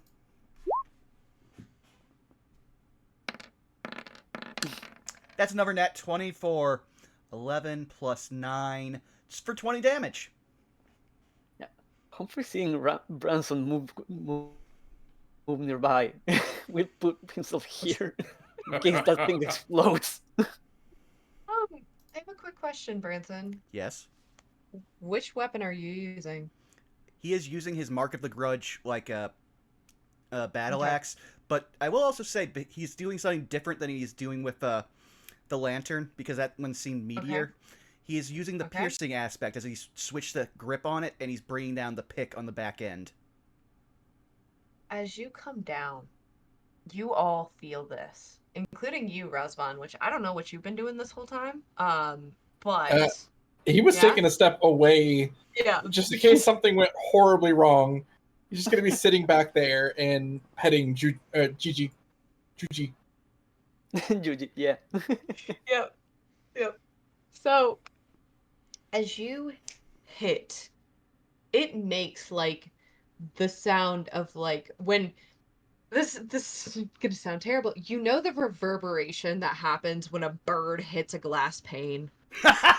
That's what it sounds like as you bring your axe down, and you all feel a pulse literally ripple and surge through your body, including you, Razvan, even from as far away as you are, as you make contact with this orb. It does not immediately shatter. It does not immediately crack. In fact, you aren't sure what has happened.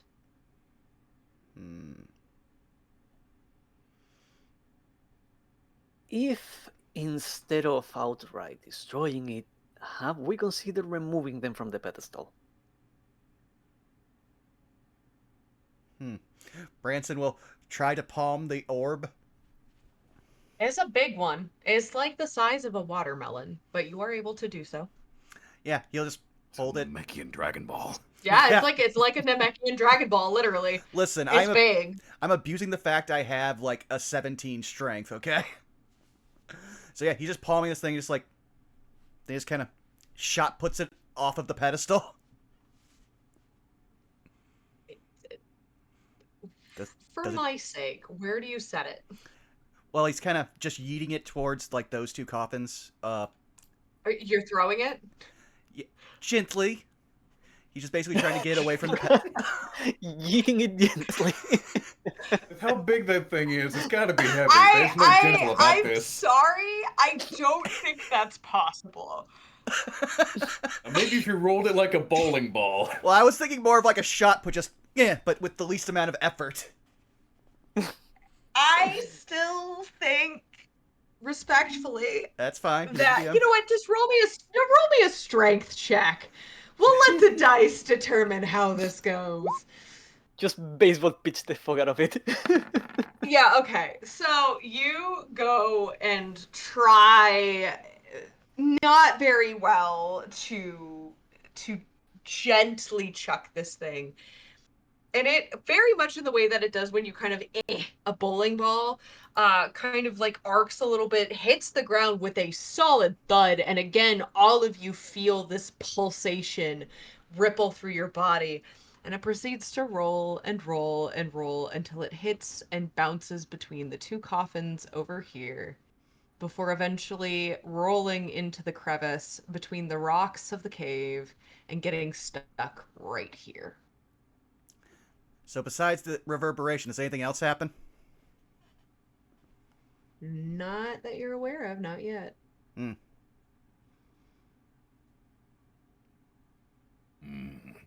Ook. Indeed. Or who's gonna revert back to normal form? Do any of one of us have the ability to identify objects? Funny story about that. Sadly. I'm listening. We do, in fact, have someone who can. Could you perhaps identify that orb before we try to destroy it? Unfortunately, I don't have a pearl worth 100 GP. That was the funny story. Fucking microtransactions. Yeah. We have a whole bunch of magic stuff that we want to identify, but until we get to civilization, which has been the hardest thing for all of us, we can't do shit.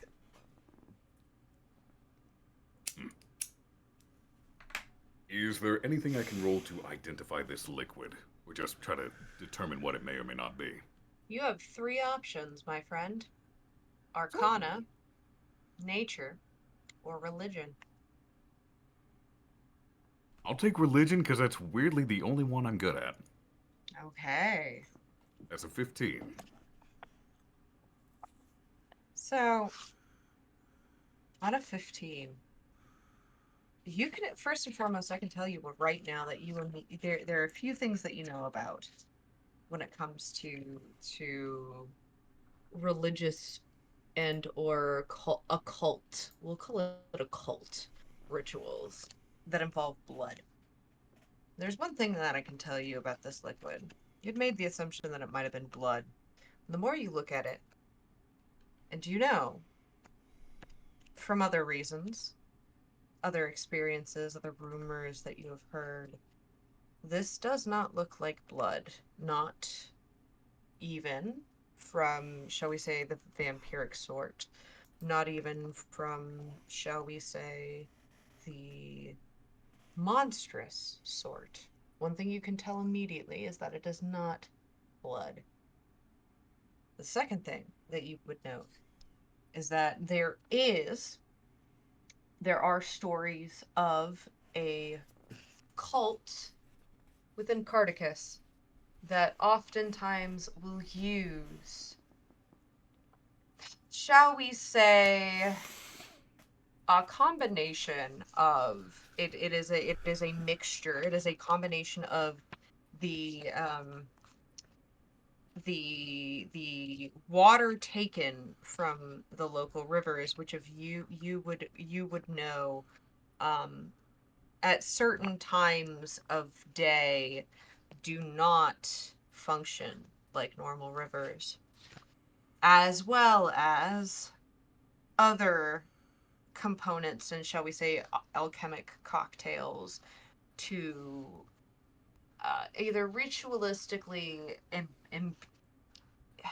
participate in some type of, you're not entirely sure what the ritual is. In fact, again, from rumors, it's hard to say exactly what it does when it is applied to a physical person, but you do know that sometimes it is also used to summon things. Ah. Because this particular cult has it is called the Cult with No Name, which is ironic because that is its name. But the Cult with No Name uh, is probably one of the biggest, shall we say, religious. To call it an organization is weird, but biggest religious organizations that kind of spattered and function across Cardicus.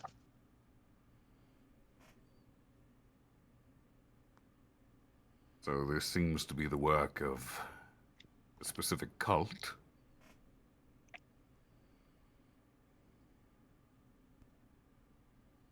It's not blood, but not quite water either. I think this circle may have been for summoning, so we should proceed a bit more carefully. Summoning what? The undead?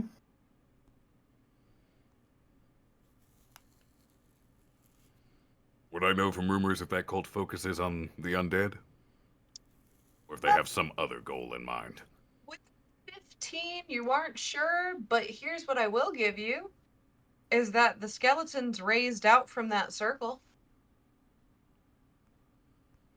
Well, the skeletons did come from the circle. And I assume their leftover flesh is these things. Looking at the, boneless here on the ground. You said this was a liquid mixture of water and other such things, yes? Very specific water and other such things, yes. I would like to try something stupid. Do it! I would like to destroy the water content of the solution Okay, with creator Awesome. destroy water. go for it. All right, so That went swimmingly last time. We really are on the same wavelength, Arkolf.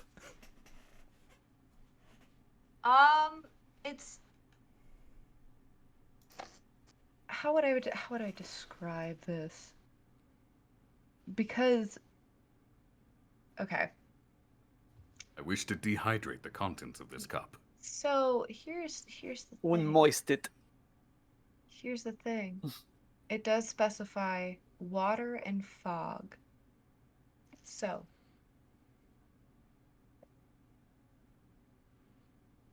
two things immediately. First and foremost, the totem that you planted in the center of this circle begins to emit a glow you are not familiar with. For a moment, your hands proceed to have what almost look like translucent gloves for just a moment of magic power, of magic something, anyway. And as you destroy the water, you watch as the black and almost teal sheened liquid lowers and is not destroyed itself. And after a moment, you watch as, you know, when like you put two liquids that cannot mix together, like oil, you know, like oil and water, or like other substances of the same kind, where they kind of react and they begin to separate. Yep. You watch as a black liquid and a vibrant teal begin to, much in that same way, separate until there is a layer of teal on top and a layer of black on the bottom. You've destroyed the water. You also, in this moment, realize that something else, that 91, something else has happened in this circle. And for a moment, Barhu, as well as Humphrey and Branson, you don't see anything, but you do feel a sense of almost like an alerted, like alerted almost guidance or like protection that is upon the three of you for the moment. Like something else is happening and you feel a bit more alert, a bit more aware, and a bit more protected, like guarded than you normally are. So in other words, something significantly more powerful is on our side at the moment. Probably. You'll just... Branson will just be like, voice, is this you? Roll me a D100. Okay.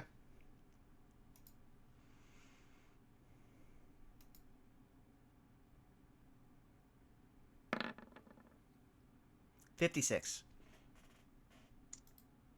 At current, you don't notice anything.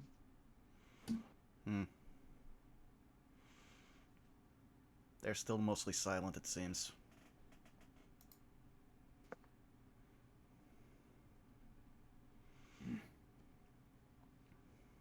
The powers that be in Cartagis, it's not unusual for them to take notice of what's happening in their domains. Though if this is something else entirely, I do not know. Yes, this is very different. I spent many years having a voice help lead me. When I got to the mists, it was almost completely absent until a few nights ago. I got a sign. No words. I'm trying to figure that out. I'm going to try something here. So, observe the circle. As he reaches out his hand, and says I couldn't snuff out the flame, but I did realize I could do something. I'm going to use thaumaturgy to very much try to dim the candle inside the skull as much as possible. Okay. Roll me a D100.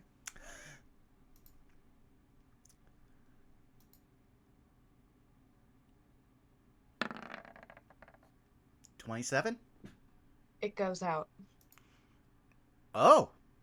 And does anything It happen? just straight fizzles out. Nothing immediately noticeable happens.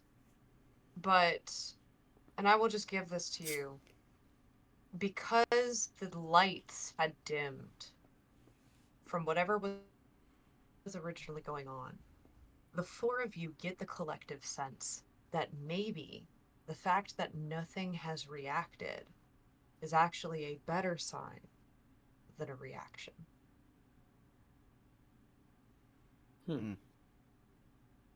As if you have stopped it rather than you have started something. Also, with the light gone, how much of a light is left in the room? Besides the lantern, which for the record is no longer blue. Ah, then you'll see Branson relax, and for the first time since, like, we've actually been going, he's actually gonna pull down his hood.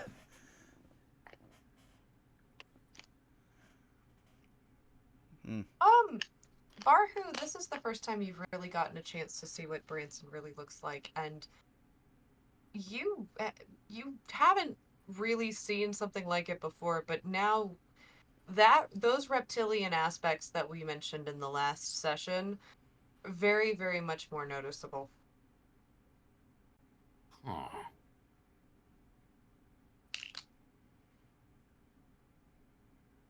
Like, how reptilian are those aspects? Like, how much coverage is there? Well, he literally has two lines of scales that kind of go down from his eyes, follow like his cheekbones to the bottom of his jaw, and seem to extend down, like in pretty wide rivulets along his neck and down to his shoulders, from what you can see of exposed skin. He also has Is two. there anything I can roll to determine the nature of that? Here's what I will give you. You may roll a nature check.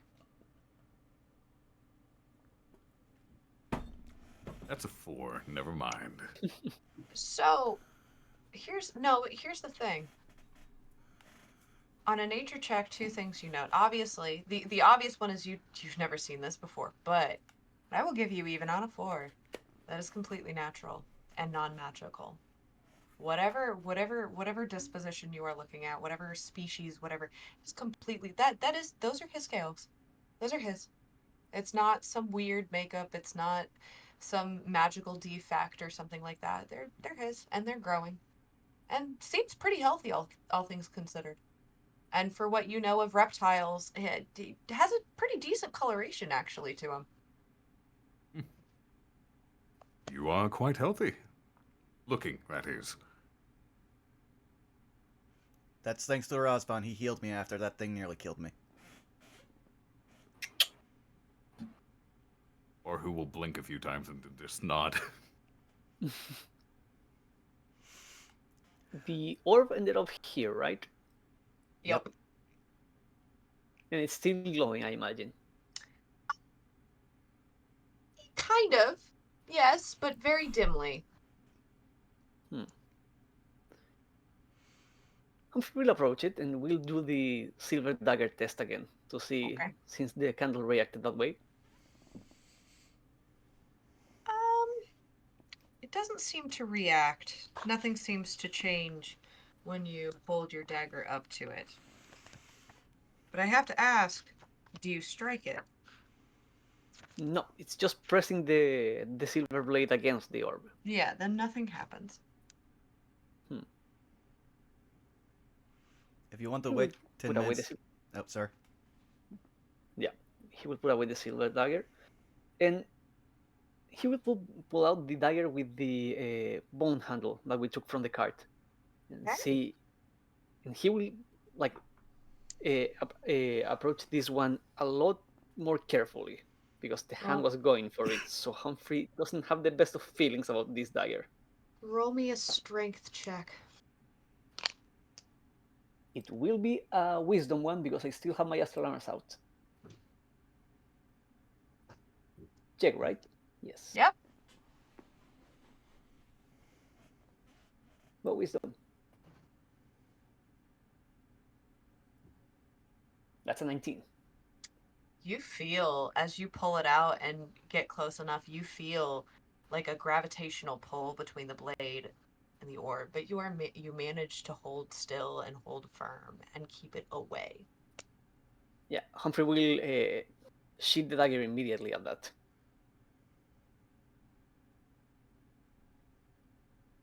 If anyone, unless anyone was like seeing the interaction, Humphrey won't say anything about that. Just making a mental note of it. Were you hiding it? Actually, I will try to, yes. Then stealth. Mm-hmm. I'm curious if this is going to beat my passive perception. It'll be mine because I'm a cleric who decided not to get like perception. Not even remotely. I would imagine. I believe that also fails Razvan's passive. Might fail mine too because I have high passive. I just don't have proficiency in perception. So yeah. Oh no, I beat you by 1.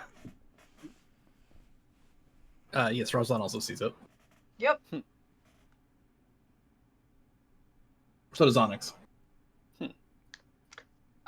Juji is not paying attention and is currently kneading and making biscuits in Razvan's shoulder. How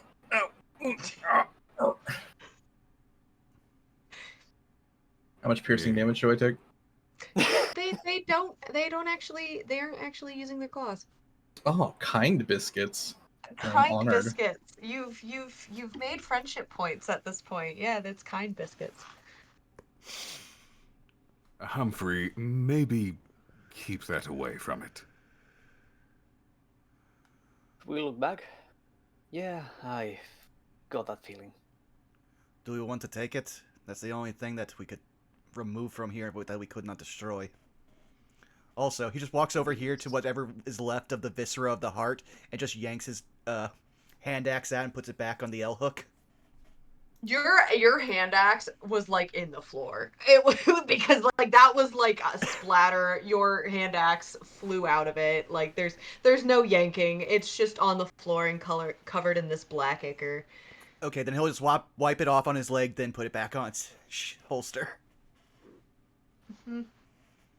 It may be best to take the orb with us until such time as we can determine what it is. I would not leave a ritual implement here to be reused. And so far that has the most violent reaction to being attacked. So I am not all too inclined to try to be forceful with it. Juji, can you make anything of this orb? This What red orb? glowing sphere that was part of this ritual. Oh, that looks terrible. I don't know what it is, but I don't like that. I don't like its energy, its vibe. It's got a bad vibe. Oh, hold on. Juji is gonna take a look around at all of you and is going to how are you all looking collectively in this moment? HP wise? Yes. Humphrey's fine. I'm missing Just- about 9 HP. I'm missing like 6. Yeah, I have like a scratch at best, and it was all like the root's fault. Yeah, I was really bad in the fight, but then Razvan gave me that 2nd level cure wounds, and I'm smiling peachy. I got hit once and it devastated me. That's why I went ape. Yeah, that's valid. So Juji is actually going to hop off Razvan's shoulder for a minute and is going to walk over to the circle and is going to start essentially very loudly like motor purring for a minute. And the two of you both receive nice 7 points of negative damage. I'm back to Nice. full.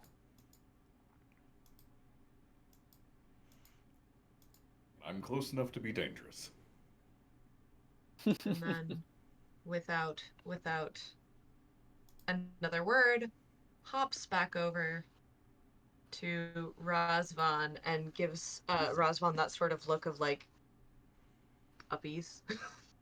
Razvan will give uppies. Meanwhile, as you see like Branson pulling out like a blanket from his like a sleeping pack, he'll just go, "Thank you, Juji," and he's just gonna walk over and just like how you see how people will try to clean a bowling ball, just try to fully wrap it under that and just over his shoulder. It's notably fairly heavy. Again, like I said, it's about the size of a watermelon. So, I mean, but you are able to do so. yeah, I was about to say I'm not trying to be like finesseful with it. He's just literally throwing it over his shoulders, like, okay, I hope we don't have to sprint. For sure. And with that, I think now is actually a really good time for us to take a break. Cool. Also, share something that everyone in this call will find kind of crazy. So I was trying to put out a funny tweet while we were doing stuff about how we just had a MLB moment in this game, and I noticed the first thing on my feed was, so Mark during his music challenge had literal Deadmau5 show up. Yeah. Oh, heck yeah.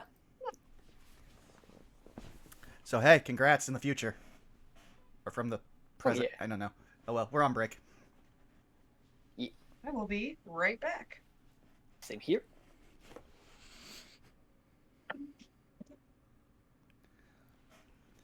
But yeah, no, I definitely love that Here. we're both just the primitive brained ones here from different angles, Sarkov. Mm-hmm. Like, my character only has a brain cell if he has to roll an Arcana check about undead.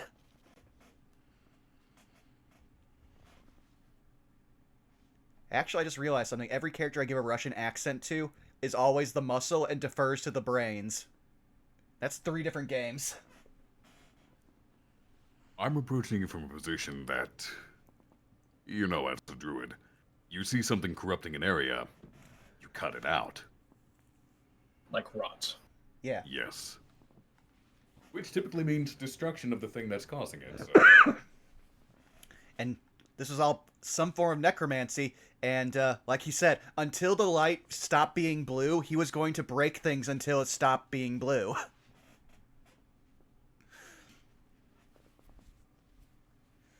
Though he's probably also going to, like, when we come back, pull out his little battered notebook and try to describe what happened, but it's going to be like, big glowing circle that looks like star, has a bunch of random shit in it. Figure out if you can destroy random shit to stop them summoning undead. File under cultists. I'm sad that no one asked the name of the cult. I mean, you could always tell us. I could, but it's funny if someone asks and I say, they have no name. Oh, damn. If anything, Citric will probably ask that as Humphrey because he's super inquisitive as a character.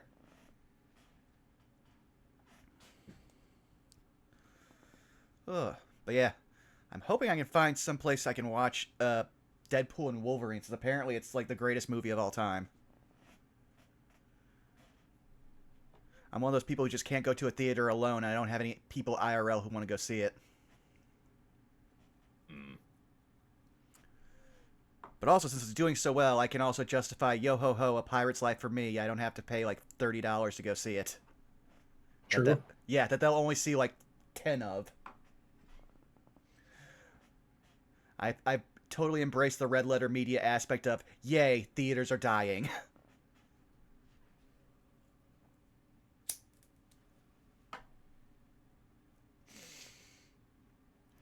That's also fair, Saris. I see you in the chat. But I figure if we lived closer together, we'd both be doing a whole lot of stuff together. Though I will also take this quick moment to use the bathroom.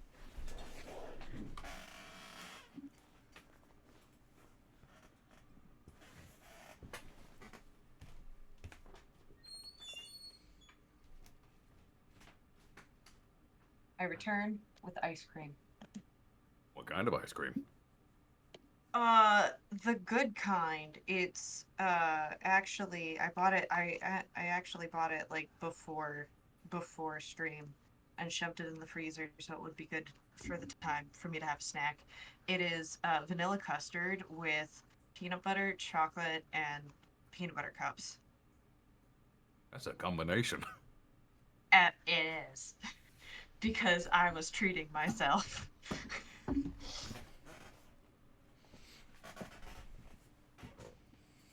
No mint like Tabuya. I'm sorry. And I'm back. Welcome back. Oh. It has become a tradition on Vaughn's channel that whenever there is a break and I take over the stream, that we end up having a very ferocious ice cream discussion in chat. And this time I decided, no, we will fulfill the prophecy and I will have ice cream on stream. I approve.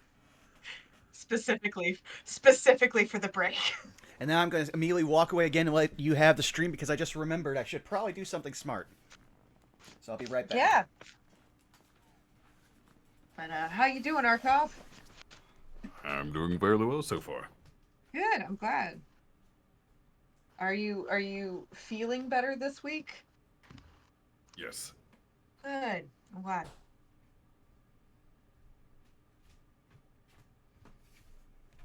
All right, chat. This is stream takeover. He's officially left. Whomst. Here you go, Citric. I drew a quick fucking 2-minute mist for Evie. Good. That's great. Good. I think I captured the tired yet scrimbly.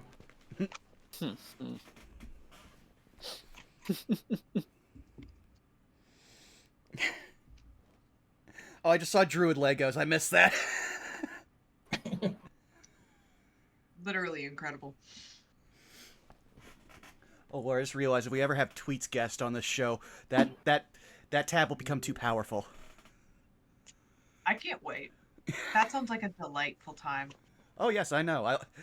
One of my favorite things about doing all these different series and campaigns is I've got to introduce at least a small but noticeable fraction of the internet to how great a player Tweets is. They are fantastic, and they're always fun to have around. Though every time I do I'll be the judge of that. No, I'm kidding. Though every time I do that, I run the risk of a new addiction because I have multiple friends who are like, "Hey, Vaughn, you want to play? You want to play some Final Fantasy 14 online?" I'm like, "Please don't make me commit to that." They're like, "But it's fun. We could queue up with all of you. There's like 5 of us at this point." I was like, "Why would you do this to me?" So have you seen more seeing you are using spike growth? We have used that on the Tuesday game. Yeah, Citric has it I as a built spell. this character to perform a very specific function. Yeah, and the thing is that since we're playing Warlocks, I am playing one, and I took the Repelling Blast, Repelling what? Ring something, for the Eldritch Blast, and I took Telekinetics, so I can use a bonus action shove, and I can have 2 10-feet pushes with each Eldritch Blast. Nice. That is it's about 30 damage per turn. It's lovely. And then for my Warlock build, I'm using an invocation that lets me just cast it because it has no higher level casting at will. But I'm playing an AC tank build that focuses on the key feature of the homebrew pact. So I can have upwards of 27 AC and make it so they can't walk away from me. My use of spike growth is welcome to the knife edge deathmatch from Yu Yu Hakusho. Let's do this. Nice. Yeah, it's a really fun spell. Oh yeah, no. When I went back and listened to that, all of the first series, the fact we managed to at 7th level survive a 20th level monk, that was a hell of a fight. Oh, but yeah, if we have everyone back, do we want to start up? I'm good. I am also good. I'm also good. Okay. Then let me just switch back over to the right screen, and we're good.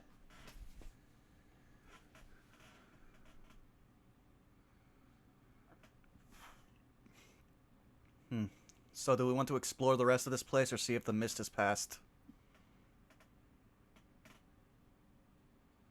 That is a good question. Mr. Barrow, you seem to be the one with the most knowledge about this kind of ritual, or at the very least, the people that carry it out. Do you think this is everything we need to be worried about? The cave is rather large. There were those other paths. This was the path that had the blood smell. There was still the other, acrid, acidic smell coming from the other one. And we haven't exactly found a new exit, so it's either continue exploring or hope the mist has subsided. If it is all okay with you, I would like to take a moment to rest at the very least. That's I fine. did burn a lot of energy in that fight. I see no harm in that. Do we want to rest in such an unhallowed place? If you want to take 10 minutes, I can see if there's anything left besides probably an ambient sense of necromancy, but I feel like this place is mostly petered out. Very well. You get no objections from me. Okay, so from what sounds like is I will take 10 minutes to ritual cast detect magic, and if nothing is like blaring with it, then we'll just take a short rest. So Mm-hmm. I'll just put in the chat. Is anyone feeling hungry? Probably. I could take some meat. Well, I'm afraid I don't have meat for you, but I do have something that's good for what ails you. Hey! Oh, those. I met a druid who could do that once with my caravan. He'll just walk over, like just swallow it, not even bothering to chew.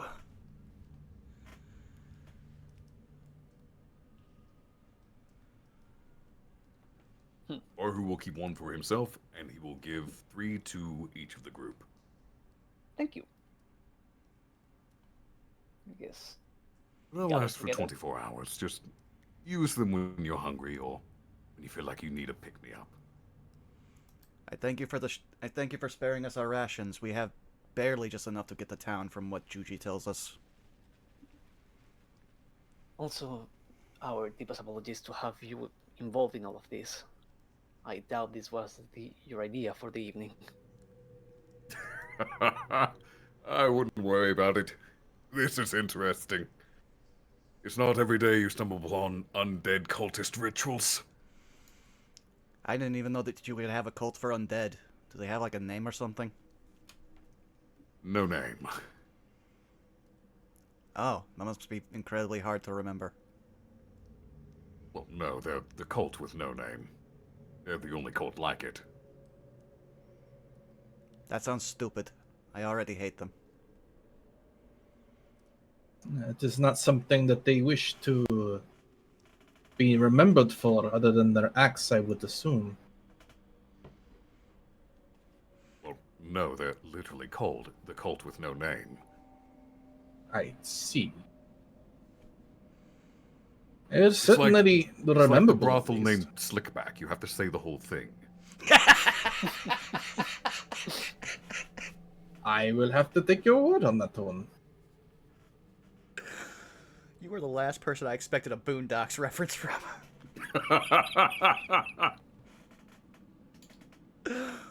But yeah, so do I see anything besides possibly like low levels of, I'm going to assume necromancy in the cave? You don't even detect necromancy at this point. I mean, yes, but like nothing active at this point. And again, the lantern does not glow blue. Whatever we did to this place, it's made basically everything. There's a hum, like a less than a scent, a waft of necromancy. Everything else is basically inert, so it's fine to stay here. And he's just going to slob squat, drop the ball, but keep it in its little makeshift sack. I like to imagine you're just sitting on it. Actually, that is a good idea.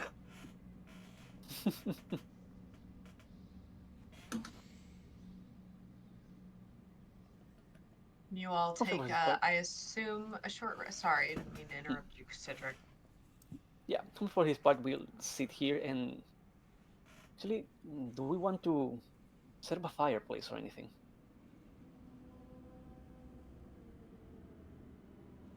Do you think we'd be here long enough for that? I wouldn't really suggest setting up a fire in an enclosed cavern like this. You're probably right. It's big enough that I wouldn't imagine the smoke being that much of an issue, but I will take your word for it. Well, if there is an accurate smell, we might also be close to a natural gas deposit. Huh. Well then. While we're just sitting here resting, I'd like to take a look at these roots, sort of examine them, see how they're doing, or if there's anything odd Sure. about them. Well, first and foremost, they are covered in that same black substance you saw before.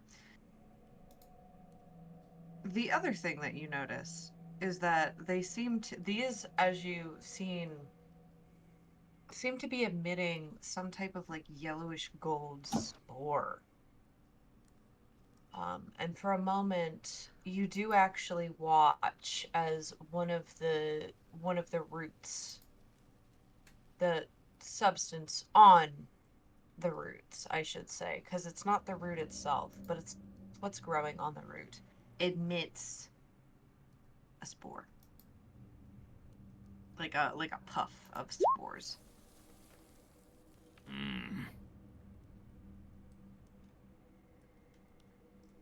So these glowing spores, they seem to be coming from this black ichor that's growing on the roots. Interesting. This desecrated ground is causing this. I have never Spreading. seen undeath and magic corrupt nature in such a way. Is this unique to this woods, or is this common everywhere you've been? I believe last time it was mentioned that there was a sort of sickness spreading among the forests. Mm-hmm. So, this is a sickness that is spreading bit by bit. And I think we found our culprits.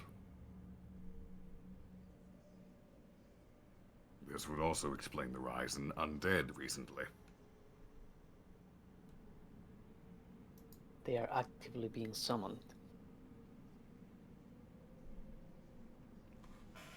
Cult with no name is up to something, but I can't fathom what it might be fully.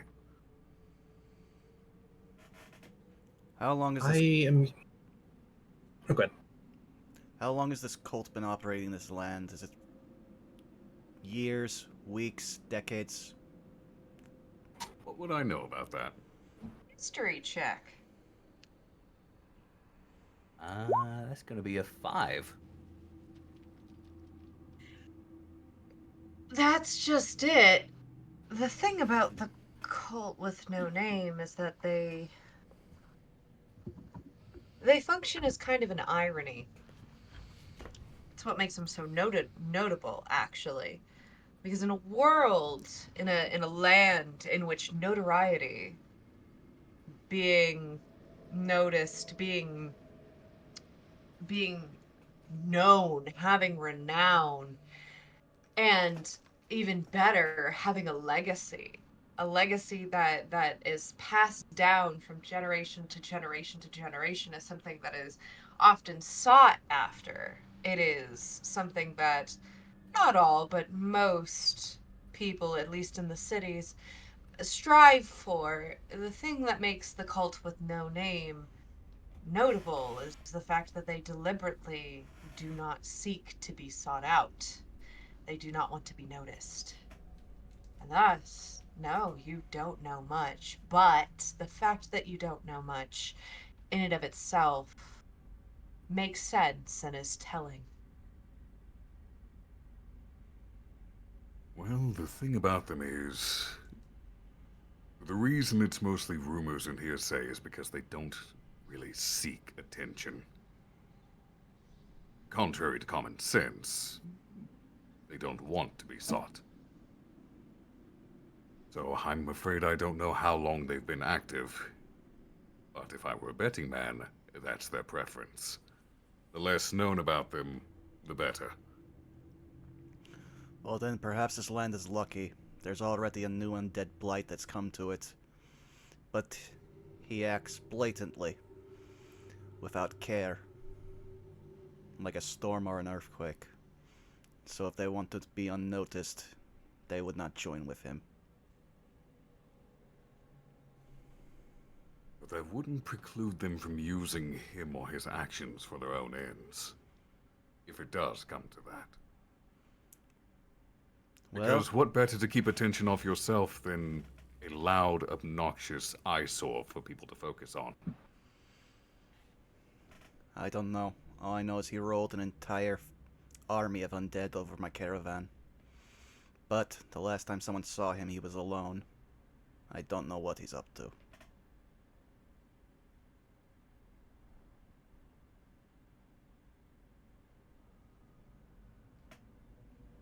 Is that the reason your demeanor shifts so dramatically when you're around undead? Or has that just been an always thing? It is. Every time I see them, I remember that night. I remember watching, hiding in a wagon. But the thing I remember most is when after all of it was done, I ran out to see what caused all of it, what commanded it, and directed those undead. I saw his face, the one I told you about. He turned to me and went, "Oh, you missed one." And then the mist took him.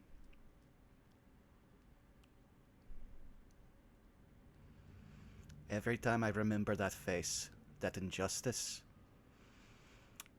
I let out the same scream that cracked the heavens and brought my axe to me. I see.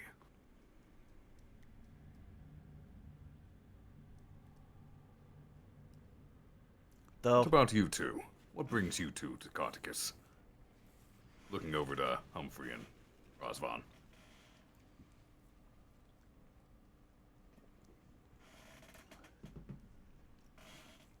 Go ahead, sister. Razvan. Oh, okay. I can't say I chose to come here. We were dragged into the mists and ended up at a different place. Carnival of sorts. We were told the way to go home would be following through a mirror. And that is how we ended up here. If you want to know my motivations, I just want to return to the place I was lifted from. I have no ties to this place. I do not know what's going on. And as far as I am concerned, I am rather unsettled with just the amount of death we've come across in such a short span. Thing looks decaying in a way. And he points toward the roots, like the blighted roots. Forest dying, towns leveled. You live in a bleak place.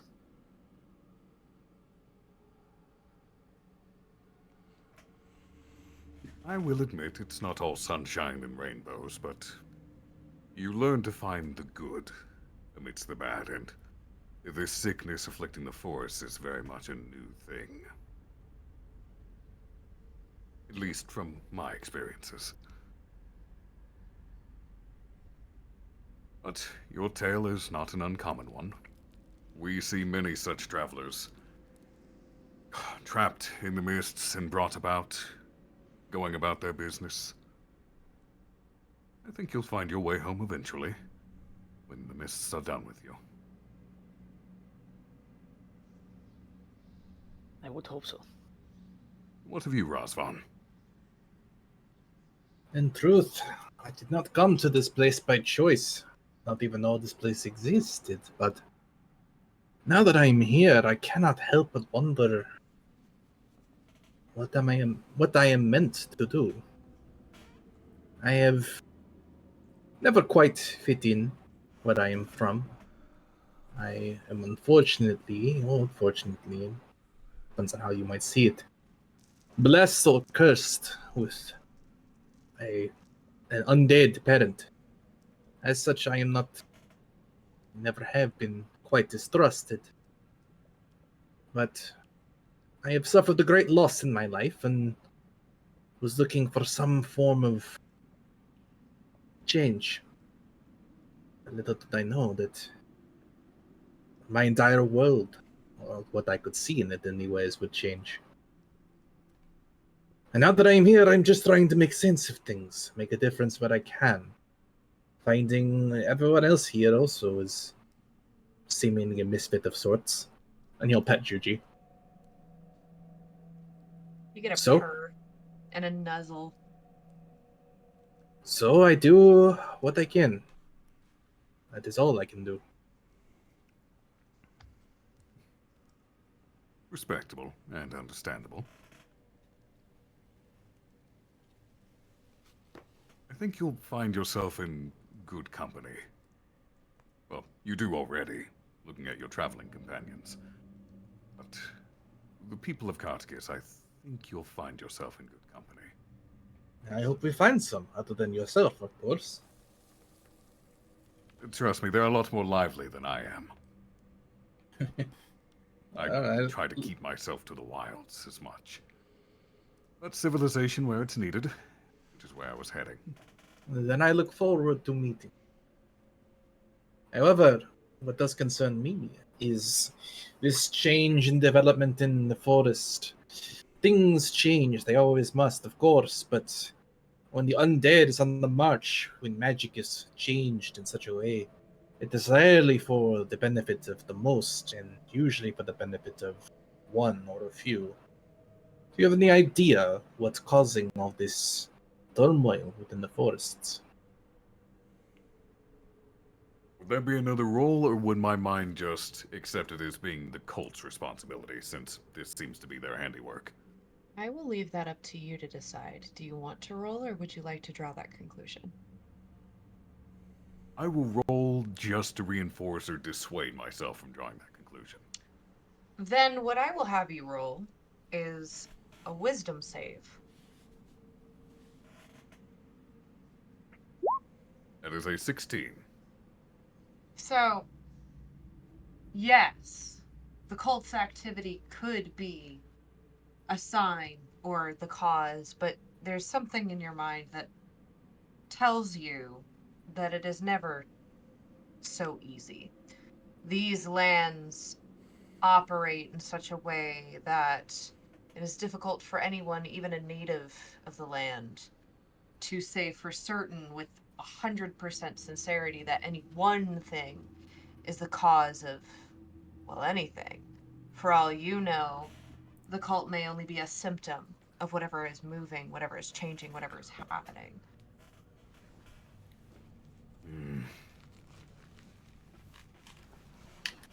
I'm afraid I cannot say for certain.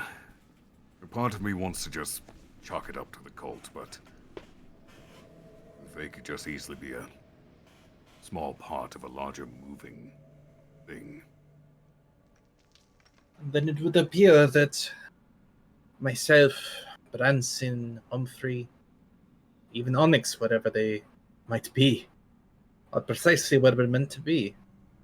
A place that we can make a difference, hopefully. Well, you've already made a small difference here in helping to stop this ritual. But I am not one to rest on my laurels. There was one thing I wanted to ask you about. By all means. So this land is ruled by were creatures, I remembered that. But you said something I just remembered. Werewolves are not common where I come from. It took me finding a scholar to find out that there were other types of were creatures to begin with. But again, they didn't even fully know. You said something that was weird. What is a wolf were?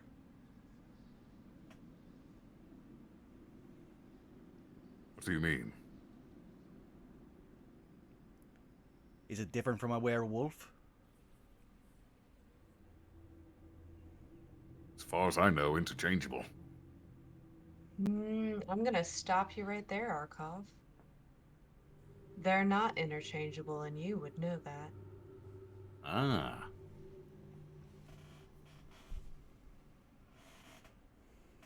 Is there something I can roll for more information? You don't need to. I'm gonna DM you. Gotcha.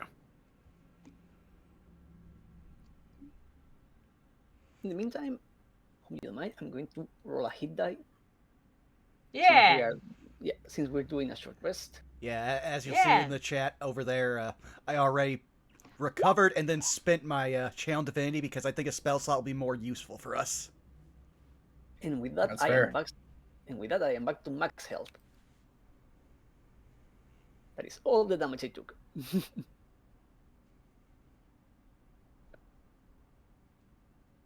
Also, refilling my key, which is very nice to have.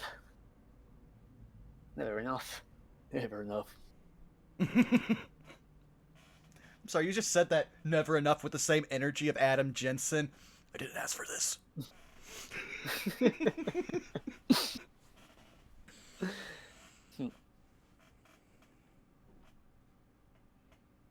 Yeah, while resting, probably just. Let's see what we have. We'll say this happened beforehand. Do you want me to get out the bucket? I think it will not be necessary. We're only here for a moment. Do appreciate the concern, but I'd rather just sit down for once. All right. You should. It's a nice bucket. Mr. Razvan, I am fine. So to answer your question, Branson, you asked me what a wolf were was. Yes. You're familiar with werewolves, yes?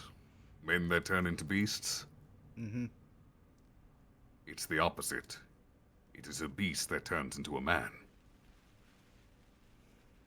I see.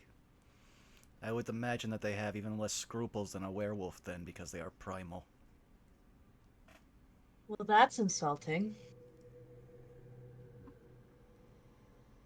What to say? Baru just sort of side-eyes Juji. And forgive him, Juji. He's taken quite a bit of damage for one day, and not every creature we have encountered thus far in this place has been as amicable as you. Persuasion check.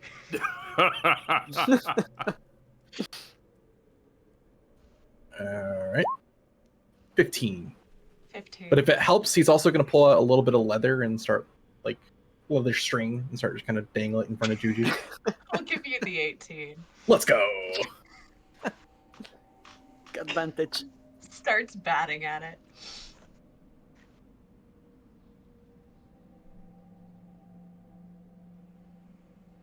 And to be honest, it depends entirely. Just because a beast gains the sentience of a man doesn't mean their nature will change. But their nature is not immutable from the start. Just as you encounter men that are monsters and men that are kind, you can also encounter creatures who are monsters and creatures who would just rather be left alone to their own devices. Fair enough. People are people, whether they walk on 2 legs, 4, or 20. I may have brought up this before, but while I am rather new to this kind of creature, the lycanthrope, there is something that seems contradictory to what I've been told, and that is the ones we've fought, the ones we've felt so far, they seemed stuck. From what I understand is they are meant to revert once they have no longer any will to fight. They remained as wolves.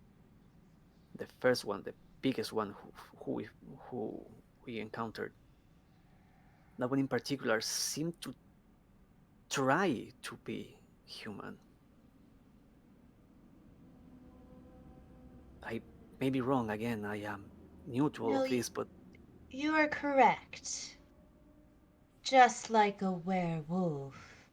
When a wolf were is killed or weakened to a point of unconsciousness, they would revert to their normal state, much like if hypothetically I were to transform and you were to, oh, I don't know, beat me to a pulp or subdue me, I would also refer into this.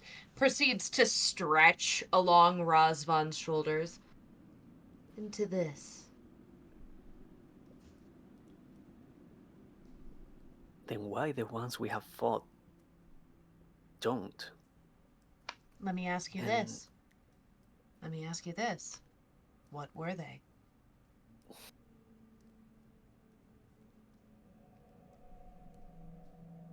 again, it might just be me being new to all of this and jumping to conclusions, but I have the distinct impression that the first one we fought was trying to go back. There was something wrong about the way it just the pain and the end, it wasn't right. The whole thing wasn't right. Beats me. Is I in mean, Could I roll anything to determine something about this? Oh? What it sounds like? Shh. I'm actually gonna say no. There's not really anything that you would have heard that would stop a transformation. There's nothing that you know of, nothing that you've heard of. Doesn't mean that it's not possible, but there's nothing that you've found in nature. You've never come across anything, nor have you heard any rumors from townsfolk. That sounds completely new to you. Oh. I've never heard of a lycanthrope being stuck. It was also very large. The ones that roam this forest are the size of roughly normal men. This thing could, he points over to the circle, fill that entire circle. Between all 5 pillars. Now, does that sound like anything? Or is that also new? Roll me a nature check with advantage. Advantage. That's an 18. Yeah, that's new. I mean, the thing about lycanthropes, right, is they are the size that they're supposed to be in any form, right? In any animal. Whether werewolf or bear or rat, right? They're all, or cat. They're all the size that they're supposed to be. Same with the inverse. You know, a wolf were is going to be the expected size of like a dire wolf. Same with a bear were, or gestures to Juji, who is the size of a sphinx cat, right? That is new. That is without a doubt not something you've ever encountered before in your time here. That is a new development, and I don't like the sound of it. You shouldn't. It massacred an entire village by itself. Humphrey will take out, I don't remember if I have it. I think I do. The broken religious symbol that we found in the church. I actually have Mhm. that. Or at least I You thought I have did. Yeah. If you just want to poke Hey, me you on it. Humphrey steals it from Branson. Oh, You see, I still the one which I could just. Take it out. Because I know between Yumi and Saris, we know a little bit about this item. So yes, I have it in there under a very specific tag. So if you just poke Branson, he'll show it. Yeah. Yeah. Mr. Or I could Branson- just show everyone. Go ahead. Yeah. Okay. But yeah, Humphrey was like, Mr. Branson, do you still have that icon we retrieved from the church, right? He just reaches into a pouch and pulls it out. Would I know anything about that? Roll me a religion check. That's just. I'm proficient in religion. Roll 20, please. I will give you advantage.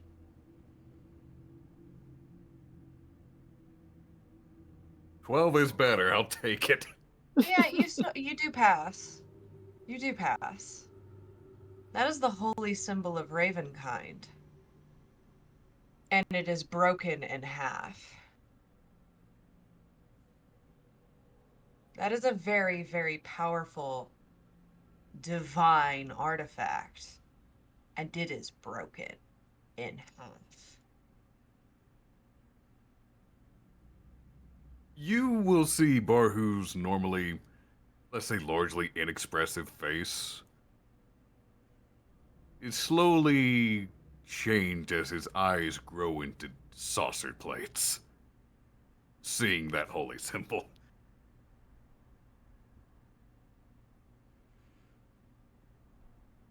Where did you get that? And far more importantly, why and how is it broken? To answer in order, it was in the chapel that we found in the village that was destroyed by that beast. It was at the pulpit, split in half. We have no idea what did it, but we know the priest was killed there, as well as maybe a few others. The stained glass was also purposefully broken. It did not look like just a random act of vandalism. And it was just the glass, not the actual veins that hold them. So something powerful happened in there. Something that is powerful enough to split a divine artifact. Okay then. What mess have you embroiled yourselves in? Shrugs.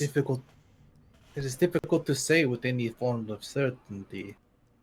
As we, upon our arrival at Katakas, we have been trying to find a form of civilization to get answers. But thus far, you and Juji are the only ones who have met us in any form of non-aggression or mystery. It seems we met the cult.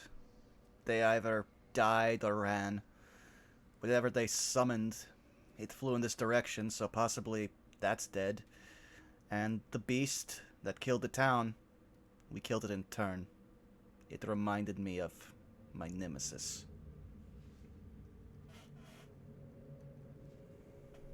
As far as I can tell, we have been thrown here, and we immediately fell on the trail. That here, the blighted forest. Jumping to conclusions is not helpful, but those might as well be connected. If we are here with no lead to follow.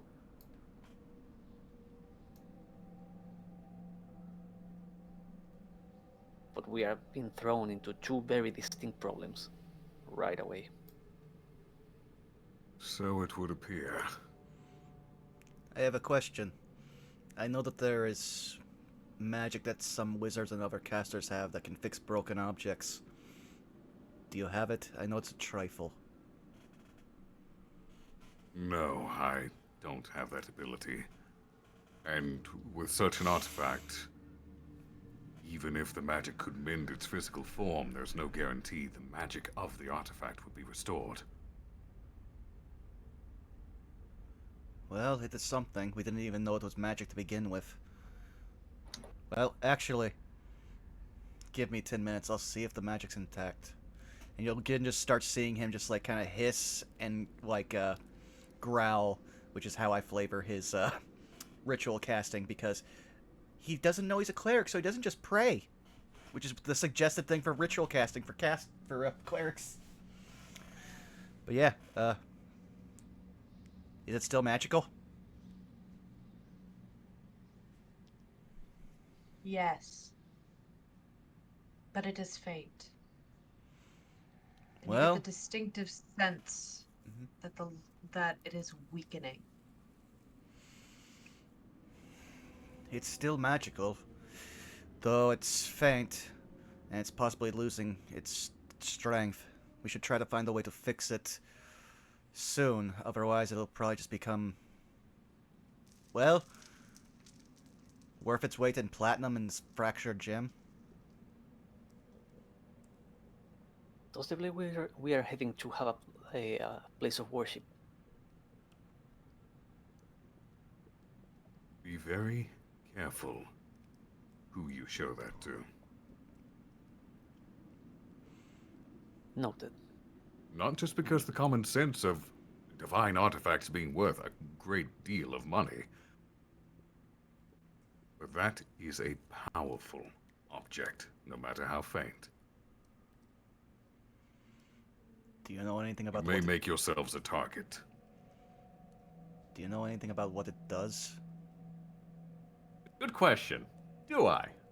I have a question for you above game, Arkhov. Do you know what that is? Above game, yes, I do know what that is. And then here's what I will tell you. Is I will let you choose how much you would know about that. And the reason I'm allowing you to pick on your own is because Barhu would be in the right circles to know not only what that is, but who the original owners are of that artifact. Because, and I will state this, they are in community with you in everything that that means. Hmm.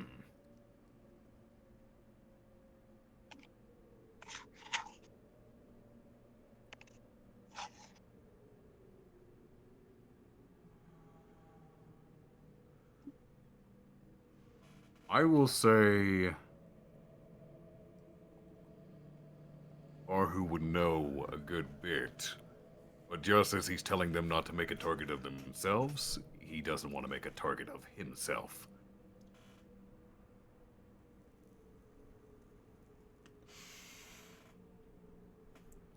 So, what was the original question, Branson? Do you know what it does?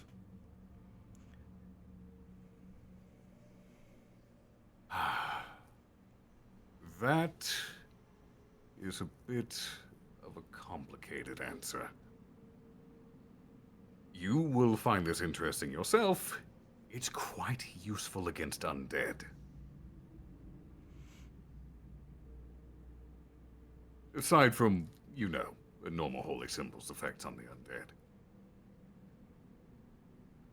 Hmm. You'll see him start to like grasp this and like force it together in his hand. As you like again, you hear the sound of like leather clenching. Noted. As he puts it back into its pouch. What I will say is this. The fact it's destroyed is deeply concerning to me. Keep it close. Keep it safe. And if you can find a way to repair it, all the better. From what you told us, we shouldn't show this to just any member of the cloth. What kind of religions? I only really know about the ones involving wealth.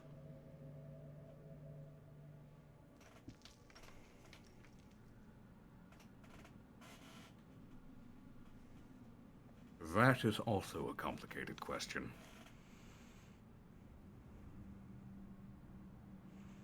Your best bet would be to look for those who carry similar symbols. Because iconography is to the religion itself, not necessarily just the artifacts. So for those who are symbols of the sun, noted.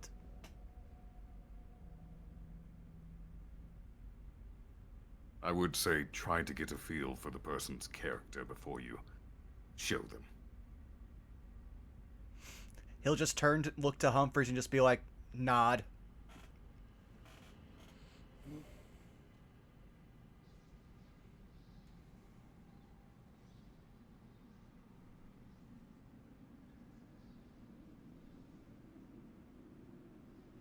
We appreciate what information you have been giving us. It really helpful to get our bearings on this land.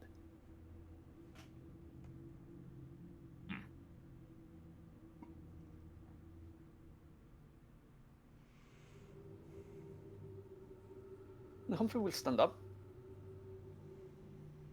I think we're well enough to keep on moving. Yes. Branson will get up, re-shoulder the sacked orb, and sounds like we're gonna start exploring.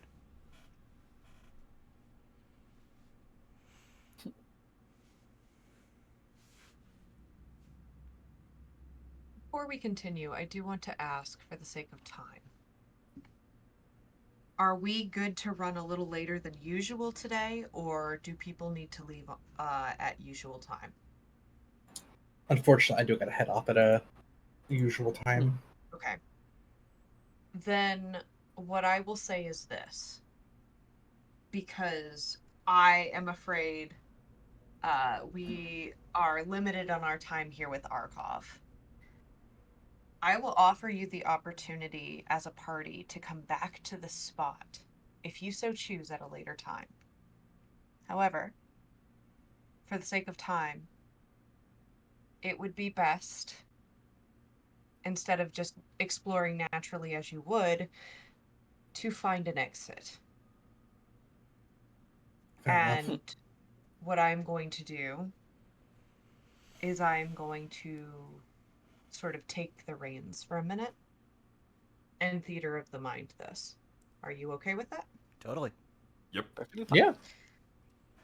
So, my question for you as the party then is, do you go out the front doors, so to speak, or do you try to look for another way out? Ideally, I think the front door, if our idea is to reconvene with Onyx.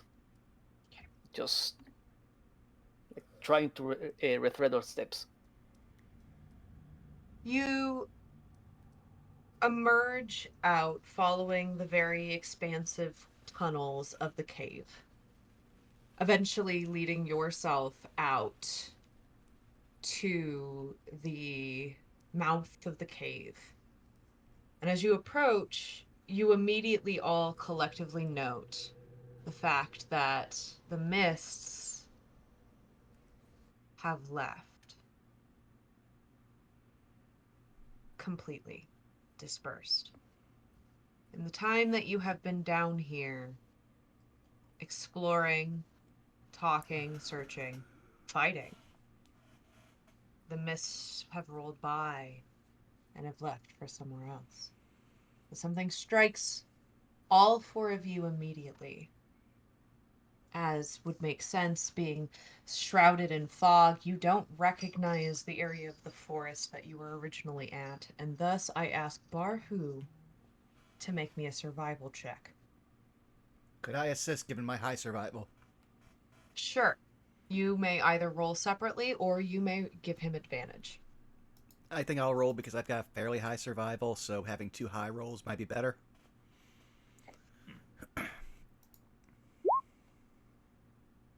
I rolled a 7.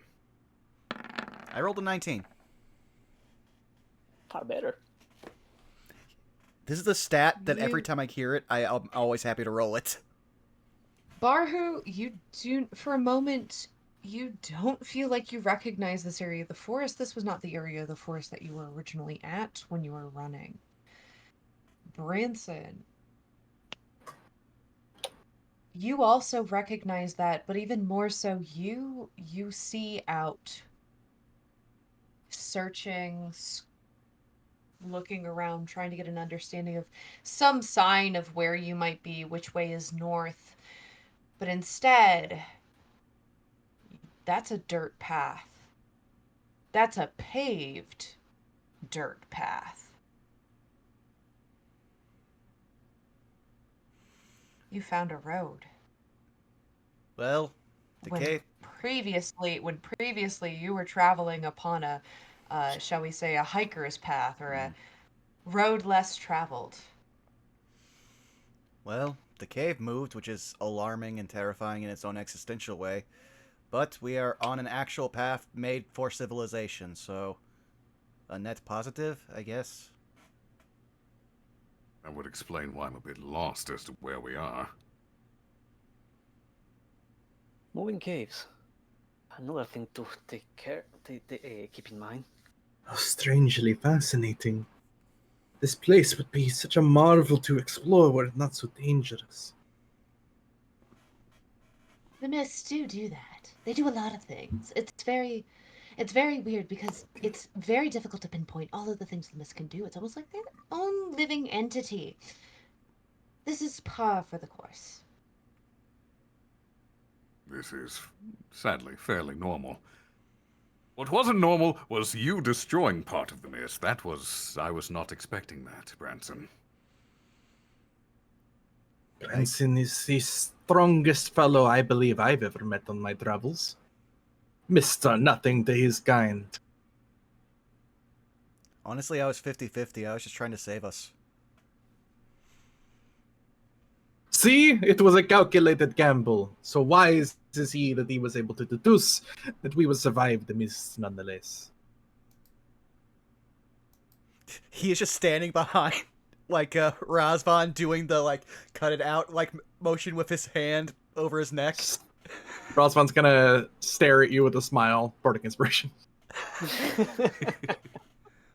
Okay, I'm gonna have to pin that so I remember 2 weeks from now. And as the four of you, I assume, take to the path, it does not take long for you both, Branson and Barhu, to realize that you are not only heading toward a path, but you are heading towards a town. As you grow closer and closer, seeing different houses, this time of better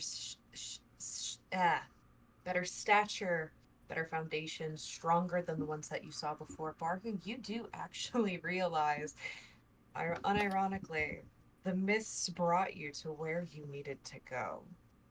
And for a moment, the four of you collectively have this gut feeling that something must have happened involving the mists, involving whatever must have happened in the past couple hours that you have traveled together, that have miraculously brought you to your destination. This is the village that you were leading them to, and you would know it because of the sign hung up above a little archway entryway over the path that reads, "Welcome to Melancholy."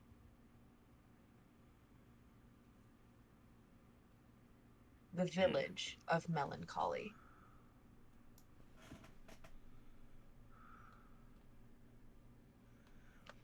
Try to find that on the map. It's not on the map. It's too Okay. small. It's like a all of the places on the map, just as a meta note, are like larger or more notable structures. Okay, so This we're is basically in a just- hamlet. Think cities Essentially. versus a village. Exactly. So this is a tiny village. You cannot find it on the map, but for This is you, the kind of thing you burn down to get an RPG hero. exactly. Sephiroth! But Barhu, you would recognize that you are heading closer and closer to Skeld. Well, we somehow ended up where you wanted to go. That's the mists for you. Thanks again for all of your assistance. It's been a lifesaver. Oh, I hardly did anything. Nonsense. We would not have survived such a epic tale without our noble guide Barhu. But in this place called Melancholy, what can we expect inside? What can they expect inside? I don't know, I asked you. That's why I'm asking above game. I know. The almighty voice in the sky. Well, the voice and the mists say that you can find a quiet, quaint village. There is, of course, the Meister Singer, which is the governing figure.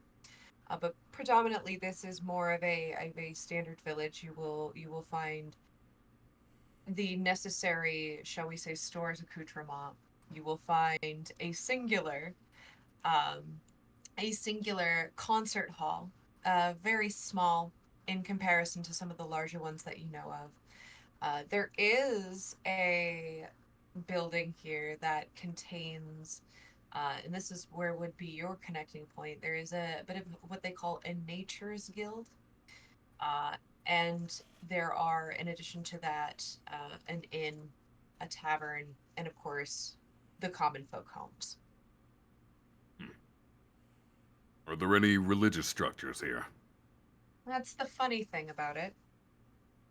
Is in order to find a religious structure, you must first know either someone who participates in it, or you must belong to one. Hmm.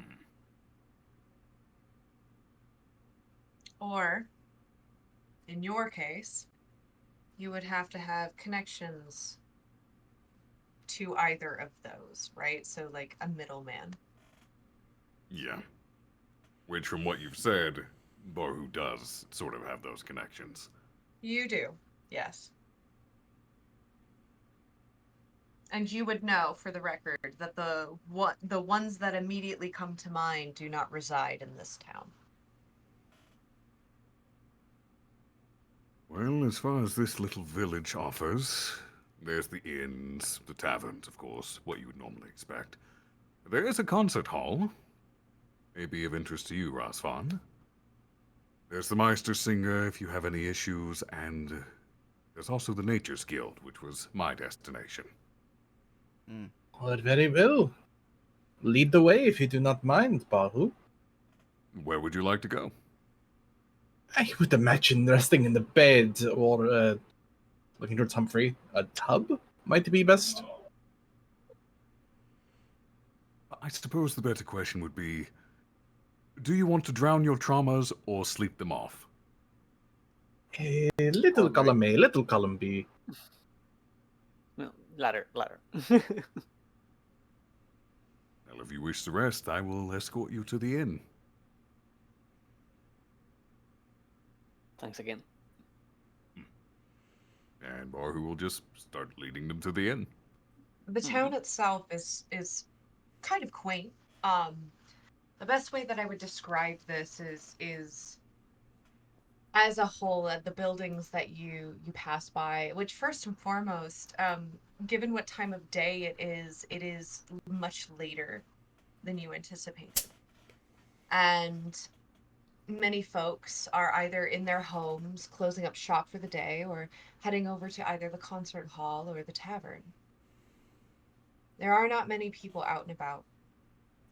The few people that you do see, humans, predominantly humanoid anyway, sort of watch all but Barhu with this sort of surprised look on their face. Just shock. Like they have seen some type of wonder.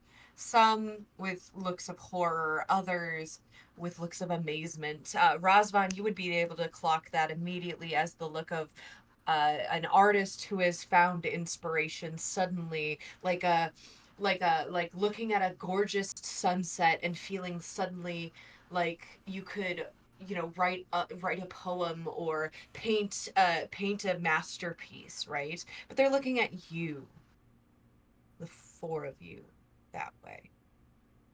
The buildings themselves very much feel, for lack of a better word, like like common folk European Renaissance, right? The sort of wooden and Half very timber simple. houses. Yeah, and very simple structures.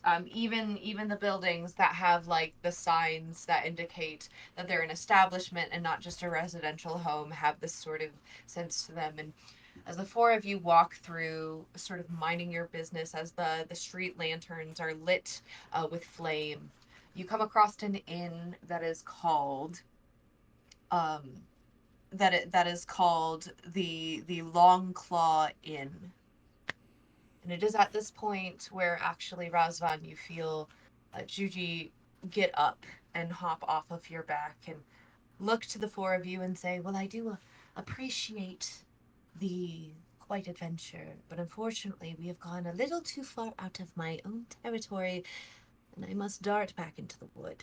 But if you keep an eye out and an ear out and you decide to venture off further into the woods, you might find me again. I sure hope that we do cross paths, and I'm sure, knowing all of you, that this will not be goodbye, but rather a see you later. Ta. Razvan And with will. Sorry, Razvan will take off his hat, and do a deep bow to Juji. Humphrey, for his part, will tip his own hat their way. Razvan will just like acknowledging nod. Goodbye, Juji. Meanwhile, Barhu's just sitting there doing a double hand wave. Barhu, don't be a stranger. If you find yourself out in my parts again, please feel free to stop by and say hello. Of course. and with And- that, okay. no, And you if- first. If you see Onyx, tell Onyx if you do see them to head our way. Absolutely, I would be grateful to make sure that you are all well acquainted and reacquainted once again. Razvan will surrender the leather string to Juji. Oh my gosh, in their mouth they take it and they just, with the tail up and awkwardly curved, whiskers perked, ears up, they just trot off, and almost like a blink of an eye they disappear without a trace.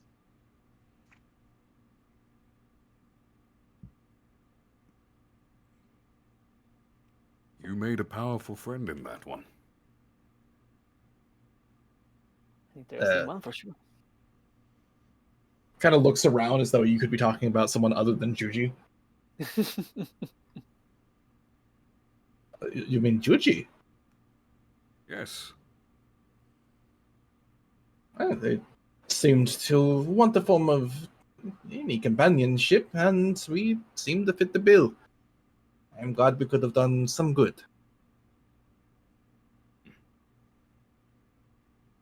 Regardless, the tavern awaits. I hope they accept our coin. I mean, you have all of it. What? No. Vey, what kind of coin are you using? The ones with wolf's heads. Above game, I assume their coin is good. Their Yeah. coin is good. All of our coin that we had before we came here turned into the coin of this land. Oh, then you're fine. Excellent. Lead the way, Barhu. I will continue leading them to the inn, which they You are- requested. You are there. You are there. And I will hold open the door. By all means, after you. Thank you kindly. And Humphrey will walk in. It is at this point where I do ask if this is where Barhu takes his leave. Probably. It's about time to split off to go to the Nature Guild. Then I will permit you the opportunity to say goodbye to the party. It was fun traveling with you lot, but I believe this would be a good spot for us to part ways. I've led you to your destination, and mine is in sight. We are indebted to you. If if our path crosses ever again, be sure you can ask anything of us. Certainly. It's been a pleasure. Thank you for your help.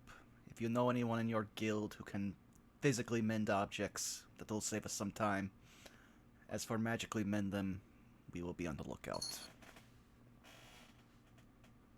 I will say, given the nature of the object you carry, and the nature of Carticus, look for the nature guilds, and tell them you're inquiring about a object at Bahu's behest. My name is not widely known, but just being connected to me will get you some credence. Then you have helped us more than anything. If you ever need help, you can send for us, and he'll do the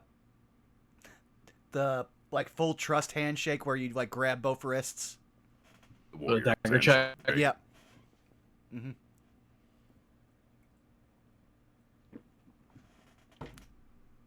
And as for you, Razvan, my word of advice for you as sort of a parting gift is be wary of whom you challenge to musical duels, if you are of that persuasion. I hadn't If you planned could it. Okay. You will find that Carticus is a...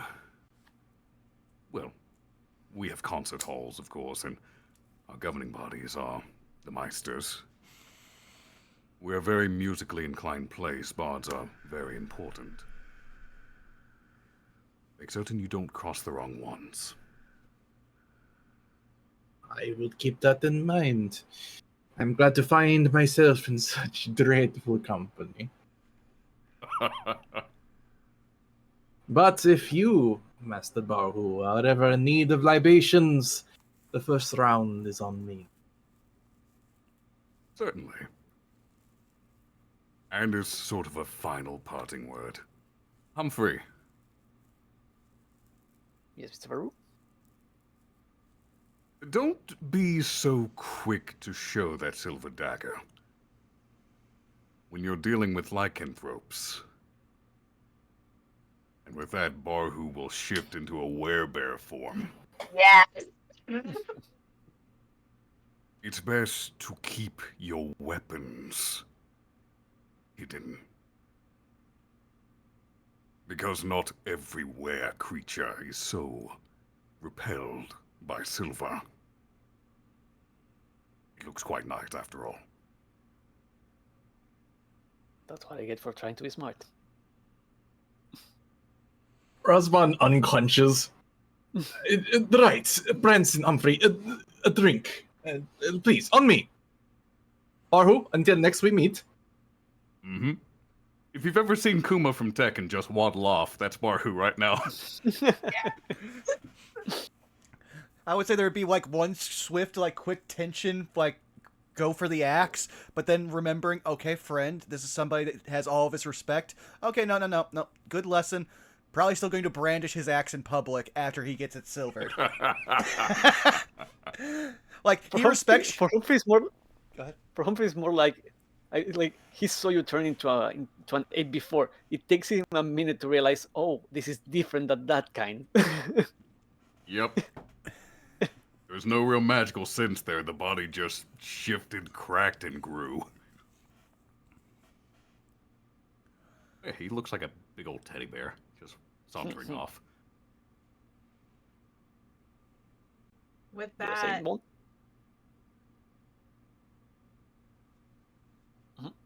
nope, Vaughn. Did you want to say something? No, it's like basically what I was just gonna say is that he respects everything he said, but also Branson is very much a I wear everything out in the open. If you want to fuck with me, we'll see. But again, With that, Arkov, it has been a pleasure. Thank you for being here. yeah. If you ever, and I do mean this, if you ever want to come in and guest again, open invitation. Yep. Oh, thank you for having and inviting me. It was fun. Mm-hmm. With that, why don't we close out, Yep. wrap up the session, and do our send-off. And Archive, if you want to tell everyone where they can find you, we'll start with you. Alrighty. Greetings and salutations to you. I am Arkolf. You can find me everywhere that I am Arkolf, except the places I am not. And I will pass it off to our delightful DM. Thank you very much. Hello, I am Saris. You can find me all over the internet at TixDixel, where I'm doing a lot of stuff and things. No Love War Extra There you go. for Got it. me First this try. month. For me this month, but I will be back in September to continue the game and to continue hanging out with the lovely boys over there. In 2 weeks, you will see me again here, where we will continue playing this lovely campaign. And with that, I pass off to Zan. Woo! I'm the DM's favorite. Not kidding. I am Zan, or Xanalis Grim. You could catch me over on my Twitch channel, not tomorrow, but probably on Tuesday around 5 p.m. PST, either my channel or Edward Bosco's channel, twitch.tv/XanalisGrim or twitch.tv/Edward Bosco, depending on what we're doing. Thursday, I'm going to be on Dungeon of the Mad Mage, which is at 7 p.m. PST over twitch.tv/MontyGlue. And lastly, every other Saturday, I will be on twitch.tv/TheUnexpectables at around, I believe, 6 p.m., where I am a new member of Gateway. So if you like hearing me roleplay, go there, be free, be forth. And that's me. So I will pass it on to the one, the only, the orange lad, Citric. Me. Hi there. I am Citric. You can find me pretty much anywhere at Citricing. Most places being Blue Sky, Twitter, not Instagram because I am suspended there. But yeah, things are pretty much quiet on my end till like somewhere in August. But keep an eye, and commissions might be happening. Other than that, you can find me here, hopefully, this Tuesday, playing Midas on our All Warlocks game, Pack Tactics. So that's pretty much how I have going on. So close it up with Vaughn. And yeah, hi, you've already found me here at twitch.tv/BurnoutVaughn. You can find me on Twitch, Twitter, YouTube, and Blue Sky at Burnout Vaughn, and over on Patreon at Burnout Spar. Yeah, fingers crossed, Pack Tactics will be Tuesday. If not, then hey, we're going back into No Love War Extra, where me and Zako will talk about obscure anime or probably something else. We don't know. We're just going to sit there and react to people being weird and being like, why are we doing this to ourselves? But it's been great, and we're going to return some love for a raid that happened yesterday during Saved by a Spell, so we're going to raid Connor. But what should our raid message be? I got one. Okay. Yeah. Just in quotations, fast, all lowercase. Yes. Perfect. Okay. Well, Yes. we got to go fast. Thank you all for coming out. We'll see you again in 2 weeks. We love you. Bye-bye. Bye-bye!